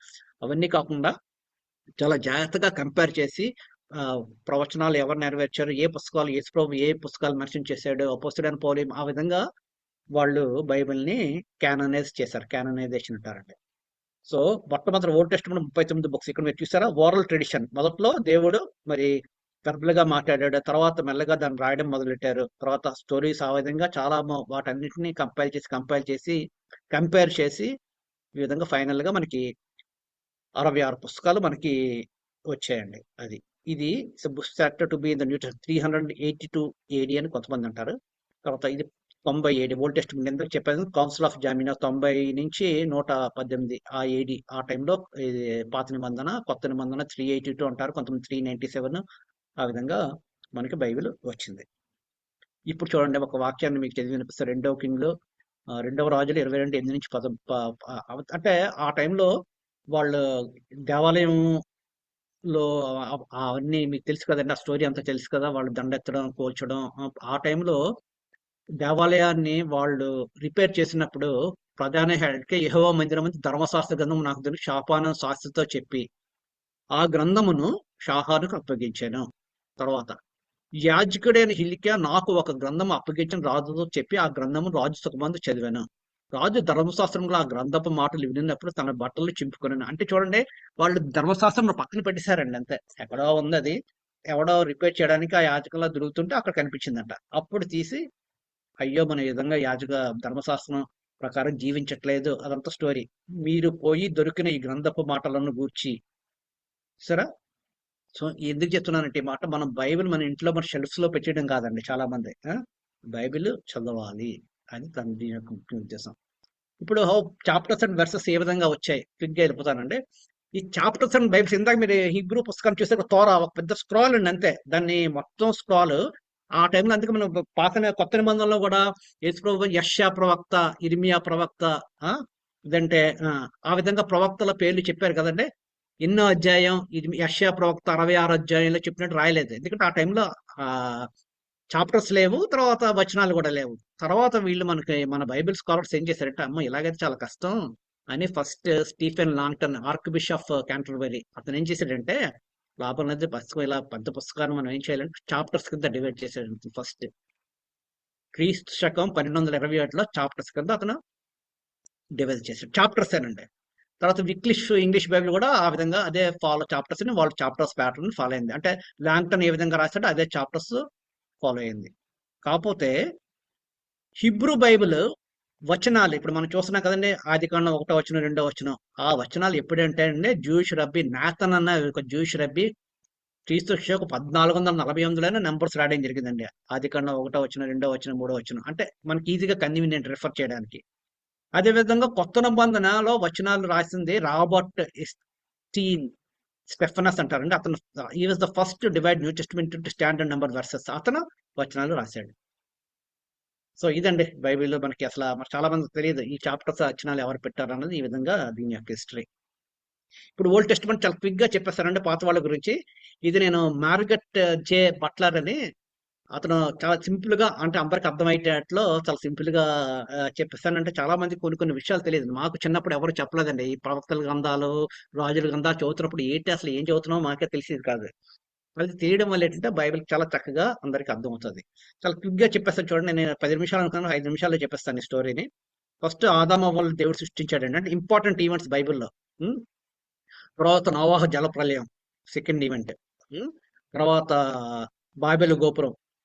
తర్వాత అబ్రహాము ఇస్సాకు, దేవుడు అబ్రహాం ఇస్సాకు యాకోబుని ఏర్పరచుకున్నాడు కదా, అబ్రహాం ఇస్సాకు యాకోబు. తర్వాత వాళ్ళు 12 మంది గోత్రాలు, వాళ్ళ 12 మంది గోత్రాల తర్వాత వాళ్ళు ఈజిప్ట్ వెళ్ళిపోవడం, ఈజిప్ట్ లో బానిస కింద తయారవ్వడం, ఇదంతా మనకు తెలుసు. తర్వాత వాళ్ళు ఈ 12 గోత్రాల వాళ్ళు తర్వాత మరి దేవుడు వాళ్ళని ఎక్సడస్, అంటే అక్కడ నుంచి విడిపించిన తర్వాత, బానిసలుగా విడిపించిన తర్వాత వాళ్ళు ఎర్ర సముద్రాన్ని దాటుతారు. తర్వాత మౌంట్ సానాయి మీద దేవుడు వాళ్ళకి 10 ఆజ్ఞలు ఇస్తాడు. ఓకే, మోషే, ఇదంతా తెలుసు మనకి. తర్వాత వాళ్ళు చేసిన పాపాలను బట్టి 40 సంవత్సరాలు అరణ్యంలో తిరుగుతూ ఉంటారు. ఫైనల్ గా వాళ్ళు యోర్దాన్ అనేది దాటుతారు. మోషే చనిపోతాడు ఇక్కడ. తర్వాత యోర్దాన్ నది దాటిన తర్వాత ఎరికో గోడలు కూలిపోవడం. తర్వాత యెహోషువ స్టోరీ అయిన తర్వాత న్యాయాధిపతులు, జడ్జెస్ వస్తారు. జడ్జెస్ వచ్చిన తర్వాత ఇక్కడ 3 క్రౌన్స్ కనిపిస్తున్నాయండి, అంటే 3 రాజులు. ఇది యునైటెడ్ కింగ్డమ్. అంటే నేను క్వశ్చన్, మనకు టైం లేదండి, లేదంటే క్వశ్చన్ అడిగితే బాగును. మొదటి రాజు సౌలు, తర్వాత దావీదు, సొలొమోన్. ఈ 3 యునైటెడ్ కింగ్డమ్ అండి, అంటే ఇజ్రాయెల్ అంతా ఒక దేశం కింద ఉండేది అప్పుడు. తర్వాత ఆ ఇజ్రాయెల్ కింగ్డమ్ రెండుగా విడిపోయింది, ఉత్తర రాజ్యం, దక్షిణ రాజ్యం. ఉత్తర రాజ్యానికి జెరోబామ్ అండి, వాళ్ళు 10 తెగలు, వాళ్ళు ఏ పోవడం ఇప్పటి వరకు కూడా తెలియదు. ఓకే, ఇక్కడ మీరు కింద చూసినట్లయితే అదే స్టోరీ కింద రిపీట్ అవుతుంది కదండి. జేఐ అని ఉందండి, అంటే జెరోబాము ఇది ఇజ్రాయెల్ రాజు. అలా ఇజ్రాయెల్ 19 మంది రాజులు పరిపాలించారండి. 19 రాజుల్లో ఒక్క రాజు కూడా మంచోడు లేడు. 19/0. అంటే ఇది ఈజీగా అర్థం అవడానికి చెప్పడానికి ఈ విధంగా బోర్డు మీద బొమ్మ గీసి చెప్తారు. రెహోబామ్ జూడాలో 20 మంది రాజులు అండి, అందులో 28 రాజులు 8 మందే మంచివాళ్ళు. తర్వాత జడ్డియన్, చెప్పగలరా జడ్డియన్ ఏంటేటో? వాళ్ళు చెరలోకి వెళ్ళిపోతారు కదండి, ఇక్కడ బాబిలోన్ చెరలోకి వెళ్ళిపోతారు. ఎవరు? ఇజ్రాయెల్నేమో సిరియన్లు పట్టుకుని వెళ్ళిపోతారు. తర్వాత లాస్ట్ అయిపోతారు. ఈ జూడా వాళ్ళని బబులోన్కి కొనుక్కోబడతారు. బబులోన్కి వెళ్ళిపోయిన తర్వాత బబులోన్లో 70 సంవత్సరాలు వాళ్ళు చాలా ఇచ్చేయిన తర్వాత జెరుబ్బాబెలు, ఎజ్రా, నెహెమ్యా ఈ ముగ్గురుతో వాళ్ళు తిరిగి వస్తారు. ఆ టైంలోనే ప్రవక్తలు మాట్లాడడం. తర్వాత 400 సంవత్సరాలు మనకి సైలెంట్ పీరియడ్ అంటారు. తర్వాత ఇదండి బైబిల్ స్టడీ. దాన్ని మీకు ఇంకొంచెం అర్థం అవడానికి పుస్తకాలతో పెడుతున్నాను చూసారా ఇక్కడ. అంటే ఆదాము అవ్వల దగ్గర, అంటే క్రియేషన్ దగ్గర నుంచి ఇక్కడ జోసెఫ్ వరకు ఈ టైంలో నేను విభజించానండి జెనసిస్ గ్రంథం. ఆ టైంలోనూ యోబు కూడా రాయబడింది అంటారు. నేను ఇక్కడ జోబుని పెట్టాను, నేను పెట్టాను ఇది. తర్వాత ఎక్సడస్, లివిటికస్, నంబర్స్, డ్యూట్రానమీ, ఇదంతా మనకు తెలిసి ఈ స్టోరీ. వాళ్ళు అరణ్య ప్రాంతంలో తిరగడం, మౌంట్ సీనా, ఇదంతా. తర్వాత డ్యూట్రానమీ, తర్వాత జోషువా, తర్వాత జడ్జెస్, రూత్ ఈ టైంలో రాసిన తర్వాత first Samuel, second Samuel, Chronicles, ఇదంతా ఈ రాజుల కాలం రాసింది. అంటే దావీదు, సౌలు, దావీదు, సొలొమోను. ఆ తర్వాత ఇందాక చెప్పాను కదండి, ఈ అది జెరొబోము, ఇజ్రాయేల్, తర్వాత రెహబోము, జూడా. ఈ 19 రాజుల్లో ఈ పుస్తకాలన్నీ రాయబడ్డాయండి. ఈ టైంలో ఈ పుస్తకాలన్నీ రాయబడ్డాయి. ఎజ్రా, ఇస్తే, నెహెమియా లాస్ట్ లో రాయబడ్డాయి. తర్వాత ఫైనల్ గా మలాకి, ఈ మైనర్ ప్రాఫిట్స్, ఈ టైంలో ఈ పుస్తకాలు రాయబడ్డాయండి. సో ఈ విధంగా మనకి టైం లేని బైబిల్ పుస్తకాలు ఎలా వచ్చాయి. మీకు ఈజీగా గుర్తుపెట్టుకోవాలంటే మీరు ఏ విధంగా గుర్తుపెట్టుకోవాలంటే 5 అండి లా. 5, 12, 5, 5, 12, 5, 12, 5, 5, 12 అంటే 5 పుస్తకాలు లా, 12 పుస్తకాలు హిస్టరీకి సంబంధించినవి, 12 పుస్తకాలు పొయిటిక్ బుక్స్ అంటారు, అంటే కావ్య గ్రంథాలు అంటారు, లేదంటే విజ్డమ్ బుక్స్ అంటారు. యోబు, సామ్స్. ఈ తర్వాత మీకు నోట్స్ పంపిస్తాను, కానీ మీ తర్వాత మీరు చూసుకోండి. తర్వాత prophet, major prophets, minor prophets, ఈ విధంగా బైబిల్ డివైడ్ అయింది. తర్వాత జీనియాలజీ. ఓకే, ఇది జీనియాలజీ ఇస్ ఇంపార్టెంట్. చాలా మంది అనుకుంటారు జీనియాలజీ వేస్ట్ అని అంటారు. జీనియాలజీ ఎందుకండి జీనియాలజీ అని. ప్రపంచంలో ఎవరికి లేని జీనియాలజీ యేసుప్రభుకు ఉందండి. ఎందుకంటే యేసుప్రభు దేవుడు కాబట్టి దేవుడు ఆ జీనియాలజీ అని భద్రపరిచాడు. ఆదాము నుంచి యేసుప్రభు వరకు జీనియాలజీ ఉంది, తర్వాత జీనియాలజీ లేదు. చూడండి మనకి జీనియాలజీ ఎంత కష్టం అండి. మనకి ముత్తాతల తర్వాత, మనకి 4-5 జనరేషన్ తర్వాత మనకి ఎవరికి మనకు తెలియదు. కానీ యేసుప్రభు జీనియాలజీ ఆదాము నుంచి మరి యేసుప్రభు వరకు ఎంత క్లియర్ గా దేవుడు జీనియాలజీ రాసించాడంటే అది ఒక చాలా గొప్పతనం అండి. ఏ పుస్తకంలో కూడా, ఏ వ్రతంలో కూడా అటువంటిది లేదు. No person in the world has genealogy traced back to Adam. It is the work of the Holy Spirit, as human cannot do that. ఇది నేను చిన్న కోట్ అండి, మనం చేయలేం. సో ఎందుకు చెప్తున్నానంటే చూడండి, మనకి ఇప్పుడు పేర్ల గురించి మనకు చాలాసార్లు కన్ఫ్యూజ్ వచ్చినప్పుడు, అంతకుముందు నేను చెప్పాను, పేర్లతో మనం చాలా కన్ఫ్యూజ్ అవుతుంటాం. అందుకే మనం బైబిల్లో పలానా తండ్రి పేరు అన్ని ఎక్కువ ఉంటాయి. ఇప్పుడు దామోదర్ దాస్ ఎవరండి, చాలా మంది తెలియదు. కరమ్చంద్ ఎవరు? దామోదర్ దాస్ అంటే మోడీ అండి. మోడీ ఇంకో పేరు దామోదర్ దాస్, కానీ మనం మోడీ అంటేనే తెలుస్తుంది కదా. అలాగే గాంధీ అంటేనే తెలుస్తుంది, గాంధీ పేరు కరమ్చంద్. అలాగా ఇంటి పేర్లతో కొంతమంది ఉంటాయి, ఎవరు మనకు తెలియదు. కాబట్టి మన బైబిల్లో పేర్లు బట్టి నేను తయారు చేసిందానండి. నేను ఒకసారి మన గ్రూప్ లో క్వశ్చన్ అడిగాను, ఎందుకంటే ఇక్కడ గ్రీన్ పెట్టానంటే ఆదాము చూసారు ఇక్కడ. ఆదాము మీరు చనిపోయేటప్పుడు 950 సంవత్సరాలు కదండి. ఆ టైంలో లెమెక్ పుట్టాడండి. 874 లెమెక్ పుట్టాడు. అంటే ఆదాము లెమెకు వరకు ఉన్నాడు. అంటే 9 జనరేషన్స్ ఆదాము చూశాడు. చూడండి, నోవా పుట్టిన సంవత్సరం ఎంతండి? 1056. చనిపోయిన సంవత్సరం 2006 లో చనిపోయాడు. నోవా చనిపోయేటప్పటికి అబ్రహాం పుట్టాడండి. ఇవన్నీ చాలా ఆశ్చర్యకరమైన విషయాలు బైబిల్లో ఉన్నాయి. 5వ అధ్యాయం తర్వాత చూడండి, నోవా చనిపోయాడు 2006లో. నోవా చనిపోయినప్పుడు అబ్రహాం పుట్టాడండి. అబ్రహాం ఉన్నాడు. నోవా, అబ్రహాము కలిసి వాళ్ళ దగ్గర 58 సంవత్సరాలు జీవించారు. అంటే ఎక్కడ ఉన్నారో మనకు తెలియదు. అంటే ఇవన్నీ ఎందుకు చెప్తున్నానంటే మనకి అర్థం అవ్వదండి. కొన్ని విషయాలు మనకు అర్థం అవ్వాలంటే ఈ యొక్క అన్ని మనకు తెలియాలి. తర్వాత దేవుడు ఆదికాండం 6వ అధ్యాయంలో నరులు ఆయుష్ 120 సంవత్సరాలు చేశారని ఆదికాండం 6వ అధ్యాయంలో చెప్పాడు. ఒకసారి 120 సంవత్సరాలు చేయగలడంటే చేయలేడు. సో గ్రాడ్యువల్ గా యోసేపు దగ్గరికి వచ్చేటప్పటికి 110 సంవత్సరాలు అయింది. అంటే ఆ దేవుడు ఆ మాట నెరవేర్చడానికి దగ్గర ఒక 1200 సంవత్సరాలు తీసుకున్నాడు. అలా స్లోగా తగ్గించాడు. అందుకే నోవహు ఇంతమంది జనరేషన్ ని నోవహు చూడగలిగాడు. ఇది నేను తయారు చేసిందండి. తర్వాత ఇది మీకు చెప్పడానికనే, అంటే చూసారా ఈ విధంగా మీరు చూస్తే ఆదాము చూస్తే ఇక్కడ చూసారా లెమెక్ పుట్టాడు. ఈ విధంగా మీరు చార్ట్స్ మీకు తర్వాత పంపిస్తానండి, చార్ట్స్ అన్ని. ఇది కూడా లైఫ్ స్పాన్ చూడండి, ఆదాము ఇక్కడ వరకు వచ్చాడు. ఇక్కడికి మీరు చూస్తే లెమెక్, ఈ విధంగా మీరు చూస్తే లెమెక్ బతికే ఉన్నాడు అనమాట. ఆ విధంగా నోవహు ఇక్కడ ఉన్నాడు. నోవహు చనిపోయాడు. నోవహు కంటే ముందు చాలా మంది చనిపోయారు. సో ఇది ఎందుకు చెప్తున్నానంటే అండి, నేను వీటిని పాపులేషన్స్ నేను క్యాలిక్యులేట్ చేశాను, మ్యాథమెటికల్ గా కూడా నేను క్యాలిక్యులేట్ చేశాను అనమాట. అంటే ఆదాము చనిపోయే వారికి భూమి మీద పాపులేషన్ ఎంత ఉంటుంది అన్నది కూడా నేను క్యాలిక్యులేట్ చేశాను. అంటే 10 మంది అయితే ఎంతమంది, 20 మంది పిల్లలు అయితే ఎంతమంది, ఆ విధంగా ఆదాము చనిపోయేటప్పుడు కొన్ని లక్షల్లో ఉంటారండి భూమి మీద పాపులేషన్. నోవహు టైంకే కొన్ని లక్షల్లో భూమి మీద పాపులేషన్ వచ్చేసారు. ఓకే, ఇవన్నీ ఏంటంటే మనకి అర్థం చేసుకోవడం కష్టం. ఇప్పుడు బైబిల్ మనం అర్థం చేసుకోవాలంటే కొన్ని సింపుల్ గా పీరియడ్స్ అండి. డైల్యూవియన్ పీరియడ్ అంటే, ఇది డైల్యూవియన్ అంటే దాని అర్థం ఏంటంటే అండి ఫ్లడ్ అని అర్థం అన్నమాట. సో ఈ విధంగా 15 ఏజెస్ అండి. అంటే మెయిన్ గా మనం అర్థం అవడానికి ఆదాము నుంచి ఫ్లడ్ వరకు ఒకటి, తర్వాత ఫ్లడ్ నుంచి అబ్రహాం వరకు ఇంకో ఏజ్, అబ్రహాం నుంచి ఈజిప్షియన్ బాండేజ్ వరకు మూడోది, తర్వాత ఈజిప్ట్ లో బాండేజ్ 4, తర్వాత ఎక్సడస్ నుంచి వాళ్ళు కానానికి వెళ్ళడం ఒక 5, తర్వాత కానాన్ ఎంట్రీ నుంచి జడ్జెస్ వరకు 6, జడ్జెస్ అంతా ఒకటి, United Kingdom, divided kingdom, kingdom of Judah, Babylonian captivity. ఈ స్టోరీ మీకు అర్థమవుతే పుస్తకాలు చదివినప్పుడు మీకు క్లియర్ గా అర్థమవుతుంది అనమాట. ఓకే, ఈ ప్రవక్తలు ఈ యొక్క జోదా గురించి, ఇజ్రాయెల్ గురించి ప్రవచించారు, వీళ్ళు క్యాప్టివిటీలో ఉన్నారు, ఇవన్నీ మనకి అర్థమవుతుంది. ఇవన్నీ మీకు పంపిస్తాను కాబట్టి మీరు తర్వాత చూడొచ్చు.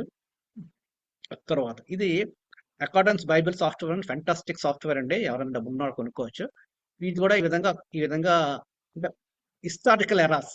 ఇందాక మనం చూసిన బిబ్లిక్ హిస్టారికల్ చూడండి, బిఫోర్ ద పాట్రియాక్స్, తర్వాత మీకు captivity in Egypt, exodus, judges, Israel, timings, years. United Kingdom 120 సంవత్సరాలు అంటే సౌలు, దావీదు, సొలొమోన్ 40 సంవత్సరాలు పరిపాలించారు. Northern kingdom, southern kingdom, Babylonian kingdom, Persian kingdom, Greek kingdom, Hasmonean dynasty, Roman empire. యేసు ఉన్న టైంలో రోమన్ ఎంపైర్ ఉంది. ఇవంతా మనకంటే ఈ చరిత్ర తెలిస్తే మీకు బైబిల్ చక్కగా అర్థం అవడానికేనండి. అంతే. నేను ముగించేస్తానండి ఇంకో 10 నిమిషాల్లో. సో బైబిల్లో టర్నింగ్ పాయింట్స్. ఫస్ట్ దేవుడు సృష్టిని చేశాడు. తర్వాత మానవుడు క్రియేషన్ ఫాల్ అయిపోయిన తర్వాత ఆ తర్వాత జరిగిన పెద్ద ఈవెంట్ జలప్రలయం. తర్వాత దేవుడు అబ్రహాముని పిలుచుకోవడం. తర్వాత పాట్రియార్క్స్ అంటే మన పితరులు అబ్రహాము, ఇస్సాకు, యాకోబు, యోసేపు. తర్వాత ఎక్సడస్, తర్వాత ట్రైబ్స్, తర్వాత నేషన్ ఆఫ్ ఇజ్రాయెల్, తర్వాత నేషన్ రెండుగా విడిపోవడం, తర్వాత వాళ్ళు డిస్పర్స్ అవ్వడం, ఎక్సైల్ అవ్వడం, మళ్ళీ తిరిగి రావడం, టెంపుల్ మరలా నిర్మించడం, తర్వాత ఇంటర్ టెస్ట్మెంట్, తర్వాత 13 Messiah, early church, new testament. ఇదండి టర్నింగ్ పాయింట్స్. ఇదే టైంలోనండి. నేను తర్వాత పెడతాను, వాటికి మనకి ఎక్స్ప్లెయిన్ చేయడానికి మన సమయం లేదు. సో టైమింగ్స్ ఎప్పుడు అంటే అబ్రహాం ఈ జెనిసిస్ 1 నుంచి 11 ఈ విధంగా ఎప్పుడు బైబిల్ పుస్తకాలు వాటి యొక్క టైమింగ్స్ ఏంటి, డివైడెడ్ కింగ్డమ్ ఏంటి, ఈ యొక్క మీరు ఒక క్రోనాలజీ బైబిల్ టైంని అర్థం చేసుకుంటే ఏ పుస్తకం ఏ చరిత్రలో ఉంది, ఆ టైంలో రాజులు ఎవరు, ఓహో ఈ ప్రవక్తలందరూ రాజుల గురించి రాశారా. తర్వాత జడ్జెస్ ఉందనుకోండి ఒక సైకిల్, అలాగే ప్రవక్తలు కూడా సైకిల్. వాళ్ళు తప్పు చేస్తారు, దేవుడు వాళ్ళని శిక్షిస్తాడు, పశ్చాత్తపడతారు, దేవుడు మళ్ళా రిలీజ్ చేస్తాడు. అవన్నీ సైకిల్స్ అండి ఇదంతా. ఓకే. తర్వాత ఇదే ఇజ్రాయెల్ ఎక్సైల్. మెయిన్ బైబిల్లో బాగా అర్థం చేసుకోవాల్సింది ఏంటంటే ప్రవక్తల గ్రంథాల గురించి, వాటి గురించి, రాజుల గ్రంథాలు అర్థం చేసుకున్నట్టు ఫస్ట్ బబులోను చెరలోని కొనుక్కోకముందు, చెరలో ఉన్నప్పుడు, చెరలో తర్వాత. ప్రవక్తల గ్రంథాలు ఆ విధంగా విభజిస్తే చాలా క్లియర్గా అర్థం అవుతుంది. ఎందుకంటే చెరలోకి వెళ్ళక ముందు, చెరలో ఉన్నప్పుడు, చెర తర్వాత. ఈ విధంగా పుస్తకాలు మీకు నేనంటే చాలా మంది కొంతమంది చాలా ఫాస్ట్గా వెళ్ళిపోతున్నట్టు మన టైం లేదండి. మరి తర్వాత మీరు చదువుకోండి. నేను అన్ని తర్వాత గ్రూప్లో పెడతాను. First Assyrian empire, Babylon empire, Persian empire. ఈ టైంలో ఏ టైంలో ఏ పుస్తకాలు ఎక్కడ రాయబడ్డాయి అన్నది మీకు చాలా క్లియర్గా, ఏ గ్రంథాలు టైం లేని. ఓకే, ఇది మీరు అర్థం అవుతుందండి చాలా క్లియర్గా. చూడండి, డ్యూరింగ్ ఎక్సైల్, దానియేలు, హెచ్కేఎల్, లెమెంటేషన్స్ యాక్చువల్గా ఇక్కడే ఉంటుందండి. ఈ విధంగా ఏ ప్రవక్తలు ఎప్పుడెప్పుడు రాశారు. ఉపధ్యాయ గురించి మటుకు డౌట్లు అండి, కొంతమంది 500వ శతాబ్దంలో అంటారు. ఇప్పుడు ఈ విధంగా మీకు అన్ని పెడతాను. తర్వాత ఫైనల్ గా ఈ డిస్పెన్సేషన్స్ అన్నది అర్థం చేసుకోవాలండి. మనం చాలా మంది డిస్పెన్సేషనల్ థియాలజీ అంటారు. ఈ థియాలజీ గురించి నేను ఎక్స్ప్రెస్ చేయను, కానీ ఫస్ట్ క్రియేషన్ అల్టర్నేటివ్ ఫస్ట్ యుగం అంటారండి తెలుగులో. ఇన్నోసెన్స్ యుగం అంటారు. తర్వాత కాన్షియస్నెస్ అంటే మనస్సాక్షి యుగం అంటారు. తర్వాత హ్యూమన్ గవర్నమెంట్, ప్రామిస్, లా, గ్రేస్, తర్వాత లా, కింగ్డమ్. ఇదంతా 7 డిస్పెన్సేషన్స్. ఈ డిస్పెన్షన్స్ మనం తెలుసుకుంటే గానీ మనకు బైబిల్ సమంగా అర్థం అవుతుంది. ఎందుకు అన్నదే మీకు నేను ఒకసారి చెప్తాను. అంటే ప్రతి ఒక్క డిస్పెన్సేషన్ కి ఒక ఇనిషియల్ ఈవెంట్, రెస్పాన్సిబిలిటీ టెస్ట్, అందులో ఫెయిల్ అవ్వడం, ఫైనల్ ఈవెంట్. అలా ఇన్నోసెన్స్, కాన్షియస్, గవర్నమెంట్, ప్రామిస్, లా, చర్చ్, కింగ్డమ్. ఓకేనండి. ఇప్పుడు మనం అర్థం చేసుకోవాల్సింది, కొత్త నిబంధన అర్థం చేసుకోవాలంటే ఏం చేయాలంటేనండి, యాక్చువల్గా యేసు ప్రభువు చనిపోతున్నప్పుడు చాలా విషయం గమనించండి. దయచేసి న్యూ టెస్ట్మెంట్ చదువుతున్నాడు కాబట్టి విషయం అర్థం చేసుకోవాలి. యేసు ప్రభు జీవించినప్పుడు, యేసు ప్రభు జీవించినంత కాలం యేసు ప్రభు ధర్మశాస్త్రం కిందే ఉన్నాడు. అంటే యేసు ప్రభు ధర్మశాస్త్రం నెరవేర్చాడు. బైబిల్లో చాలా వాక్యాలు ఉన్నాయి. యేసు ప్రభు ధర్మశాస్త్రం నెరవేర్చాడు కాబట్టి, యేసు ప్రభు ఉన్నప్పుడు ఈ విధంగా చేశాడు కాబట్టి, అంటే అప్పుడు ఇంకా ధర్మశాస్త్రం కింద ఉన్నాడండి. యేసు ప్రభు ఎప్పుడైతే శిలువ మీద చనిపోయాడో అప్పుడు ధర్మశాస్త్ర సమాప్తి జరిగింది. తర్వాత ట్రాన్సిషన్ అండి, చాలా ఇంపార్టెంట్. చాలా మంది ఇక్కడ చాలా అర్థం చేసుకోవడం తప్పుతారు. ఇప్పుడు యేసు ప్రభు చనిపోయిన తర్వాత నుంచి ప్రకటన గ్రంథం రాసే వరకు అది transition. It's a period of transition అండి. ఈ ట్రాన్సిషన్ లో దేవుడు అప్పటికీ ప్రవక్తల ద్వారా మాట్లాడుతున్నాడు. బైబిల్ రాయిస్తున్నాడు అప్పటికి అందరికి తెలియదు. ఇప్పుడు మనకి బైబిల్ కంప్లీట్ అయిపోయింది. 66 పుస్తకాలు ఉన్నాయి. ఇప్పుడు యేసు ప్రభు చనిపోయిన తర్వాత నుంచి ఆ టైంలో బతుకుతున్న వాళ్ళందరూ ఏ విధంగా దీని మీద బేస్ అయ్యి జీవించారు? ధర్మశాస్త్రం కాదు, కొత్త నిబంధన ఇంకా రాలేదు. అప్పుడంటే దేవుడు వాళ్ళకి వ్యక్తిగతంగా ప్రతి ఒక్కరికి దేవుడు రివీల్ చేస్తూ ఉండేవాడు. చాలా మంది ప్రవక్తల ద్వారా దేవుడు ఆ విధంగా ఈ పత్రికలు రాయించడం, పుస్తకాలు రాయించడం అలాగ దేవుడు కొంతకాలం పట్టిందండి. కాబట్టి మనం చదువుతున్నప్పుడు కొత్త నిబంధన చదువుతున్నప్పుడు పాస్ట్ ప్రెజెంట్ టెన్స్ లో మనం చదవాలి. సో ఇవన్నీ మన టైం లైన్స్ అండి. ఇజ్రాయెల్ జోడ్ ఆఫ్ ప్రాఫిట్స్ ఎవరు ఇప్పుడు రాశారు, ఏ రాజుల కాలం రాశారు, ఇవన్నీ మనం అర్థం చేసుకోవడానికి ఇవన్నీ మీకు చూపించాను. ఈ profits before the exhale, after the exhale, A profits ఎప్పుడు రాశారో డేట్స్ అన్నీ ఉన్నాయి మీకు. ఇది మీరు తర్వాత మీరు చూసుకోవచ్చండి. తర్వాత జీనియాలజీ ఆఫ్ జీసస్ నేను మీకు ప్రశ్న కూడా అడిగాను. తర్వాత అంతేనండి. సో ఇప్పుడు మనం చెప్పాల్సింది ఏంటంటే అండి, నేను మెయిన్ ఇంపార్టెంట్ చెప్పాల్సి అనుకున్నది ఏంటంటే చూడండి, ఇక్కడ ఇప్పుడు మనం రోమా 10:4 ఉందండి. చాలా మంది పాత నిబంధన కొత్త నిబంధన చదువుతున్నప్పుడు ఇంకా మనం పాత నిబంధన పాటించాలి, ధర్మశాస్త్రం ఒబే అవ్వాలి అన్నది దాని గురించి విశ్వసించి ప్రతి వానికి నీతి కలిగినట్టుగా క్రీస్తు ధర్మశాస్త్రములకు సమాప్తి అయి ఉన్నాడు. ఓకే, యేసు ప్రభు జీవించినప్పుడు యేసు ప్రభు ఏమన్నాడు? నేను ధర్మశాస్త్రం నెరవేర్చటికే ప్రవక్తల వచనం కొచ్చివేటికి రాలేదు, నెరవేర్చడానికే వచ్చాడు అంటాడు. అప్పుడు యేసు ప్రభు ఇంకా ధర్మశాస్త్రం కింద ఉన్నాడు. తర్వాత యేసు ప్రభు ఎప్పుడైతే శిలువ మీద చనిపోయాడో ధర్మశాస్త్రం కంప్లీట్ చేశాడో, ధర్మశాస్త్రం నెరవేర్చబడింది. ధర్మశాస్త్రంలో ఉన్న లాస్ మనం ఇప్పుడు పాటించాల్సిన అవసరం లేదు. అంటే సెరిమోనియల్ లా, జ్యుడిషియల్ అవన్నీ పాటించాలి. మోరల్ లా మటుకు ఇప్పుడు దేవుడు ఎప్పుడు మారిన దేవుడు, మోరల్ లా ఇప్పుడు కూడా ఉందండి. కాబట్టి ఈ విషయం మన చాలా మంది అర్థం అవ్వక, తర్వాత మీకు ప్రశ్న ఉంటే నా తర్వాత అడగండి. విధి రూపకమైన ఆజ్ఞలు గల ధర్మశాస్త్రంను తన శరీరం మందు కొట్టివేడి చేత మధ్యగోడను పడగట్టి మన ఇజ్రాయెల్ని జంతువుల్ని యాక్తం చేశాడండి. కాబట్టి ఇక్కడ దేవుడు కొలస్టీస్ 2:10 దేవుడు రాతరూపమైన ఆజ్ఞలను మన మీద రమ్యంగాను మనకు విరోధంగాను నిండిన పత్రం మేకులతో సిలువకు కొట్టి, ఇంకా చాలా మంది కొంతమంది ఏమిటంటే పాత నిబంధనలు ఉన్నవే పాటించాలి, ఇంకా కొంతమంది పాత నిబంధన చేసి ముహూర్తాలు చూస్తుంటారు, అది తినకూడదు ఇది తినకూడదు. ఇంకా నేను చాలా ఎగ్జాంపుల్స్ చెప్పడానికి టైం లేదండి. చాలా మంది కొంతమంది ఏమో మేము బైబిల్లో ఉంది కదండి పంది మాంసం తినకూడదు అంటారు. ఇలాంటి మాట ఇవన్నీ ఏంటంటే బైబిల్ అర్థం చేసుకోకపోవడం వలన. ఓకే, సో ఇవన్నీ ఇంకా లేదండి. సో నేను చెప్పాలనుకున్నది చాలా వరకు చెప్పాను. ఫైనల్ నేను చెప్పాలనుకున్నది ఏంటంటే బైబిల్ నమ్మదగినది. Okay, Bible is true word of God. Bible మనం అర్థం చేసుకోవడానికి ఇప్పుడు మనం కొత్త నిబంధనలోకి వెళ్తున్నాం కదండి. కొత్త నిబంధన చదివేటప్పుడు మీరు చూడండి, మనం సువార్తల గ్రంథాలు ఉన్నాయనుకోండి, సువార్తల గ్రంథాల తర్వాత అపోస్తల కార్యాలు ఉందనుకోండి, పాస్ట్ ప్రెజెన్స్ లో జరిగింది, పాస్ట్ ప్రెజెంటెన్స్ లో రాసింది. కాబట్టి అపోస్తల కార్యాల్లో జరుగుతున్నప్పుడు ఇప్పుడు జరగాలని లేదండి. దేవుడు ఆ విధంగా అప్పుడు ఫర్ ఎగ్జాంపుల్ పరిశుద్ధాత్మ ఉందండి. యేసు ప్రభువు పరిశుద్ధాత్మ దిగి వచ్చాడు. ఏవేల్ గ్రంథంలో పరిశుద్ధాత్మ వస్తుంది మాట జరిగిపోయింది మాట. ఆ విధంగా కొన్ని మనం చాలా జాగ్రత్తగా అర్థం చేసుకోవాలి కొత్త నిబంధన అర్థం చేసుకునేటప్పుడు. పాత నిబంధన నెరవేర్పు కొత్త నిబంధన. కాబట్టి కొత్త నిబంధనలో ఆ విధంగా కొన్ని ఇప్పుడు చూడండి, ఒక ఎగ్జాంపుల్ నేను చెప్పి ముగిస్తానండి. ఇప్పుడు పేతురు కొత్త నిబంధనలో సున్నతి చేయించుకొని సున్నతి వాళ్ళతో భోజనం చేసినప్పుడు అపోస్తుడైన పౌలు వెళ్ళి పేతుర్ని గద్దిస్తాడు వాక్య ప్రకారం. ఏంటి నువ్వు ఎలా మాట్లాడుతున్నావు, నువ్వు సున్నతి పొందిన వాళ్ళతో కూర్చున్నావు, ఏంటి సున్నతి పొందాలా అన్నది. అంటే అప్పుడు తర్వాత అపోస్తుడైన పౌలు కూడా కొన్ని మొక్కుబళ్ళు పడుకుని అప్పుడు ఇంకా ధర్మశాస్త్రం కింద ట్రాన్సిషన్ అవుతుందండి. కాబట్టి ట్రాన్సిషన్ లో అపోస్తుడైన పౌలు కూడా తల కుట్టించుకున్నాడు కదా, అలాంటివన్నీ రీజన్స్ మనం ఇవ్వకూడదు యాక్చువల్గా. ఎందుకంటే అప్పుడు బైబిల్ ఇంకా నడుస్తూ ఉంది. బైబిల్ ఇంకా ట్రాన్సిషన్ అంటే సిలువ మీద చనిపోయిన దగ్గర నుంచి తీసుకు 95 వరకు బైబిల్ ఇంకా పూర్తిగా అవ్వలేదు. అప్పుడు అందరూ ఏంటంటే మాట మీదే అపోస్తుల బోధ ఎందు, తర్వాత అప్పుడు శిష్యుల బోధ ఎందు వాళ్ళు ఎలా చెప్తే అలా నమ్మారు. అప్పటికి పూర్తిగా వాళ్ళకి బైబిల్ పూర్తి అవ్వలేదు. ఇప్పుడు మనకు బైబిల్ పూర్తి అయింది కాబట్టి చాలా వెరీ క్లియర్ అండి, వెరీ క్లియర్. కాబట్టి మనం బైబిల్ మనం చక్కగా అర్థం చేసుకుందాం, నూతన నిబంధన చదువుదాం. ప్రతి నూతన నిబంధన పుస్తకం ముందు ఇంట్రడక్షన్ ఉంటుంది. నెక్స్ట్ వీక్ మనకి నూతన నిబంధన కొత్త నిబంధన నుంచి ఓవర్ అంటే సర్వే ఆఫ్ న్యూ టెస్ట్మెంట్ అంటారండి. కొత్త నిబంధన సర్వే చెప్తారు, జీవన్ కుమార్ గారు ఎక్సలెంట్ గా చెప్తారు. తర్వాత మత్తయి సువార్త గురించి కూడా చెప్తారు. మనకు బైబిల్ చాలా చక్కగా అర్థం అవుతుంది. అప్పుడు మనం దాని ప్రకారం మనం క్విజ్ లో అటెండ్ అవ్వడానికి అవకాశం ఉంటుంది. సరే, నేను ముగిస్తానండి. చిన్న ప్రార్థన చేసుకొని ముగించుకుందాం.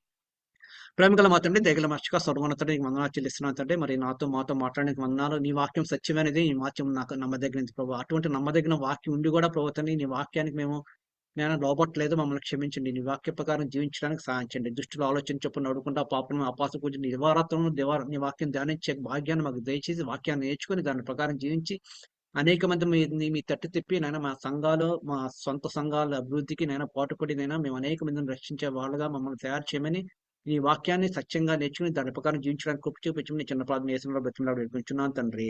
ఆమేన్. ఆమేన్.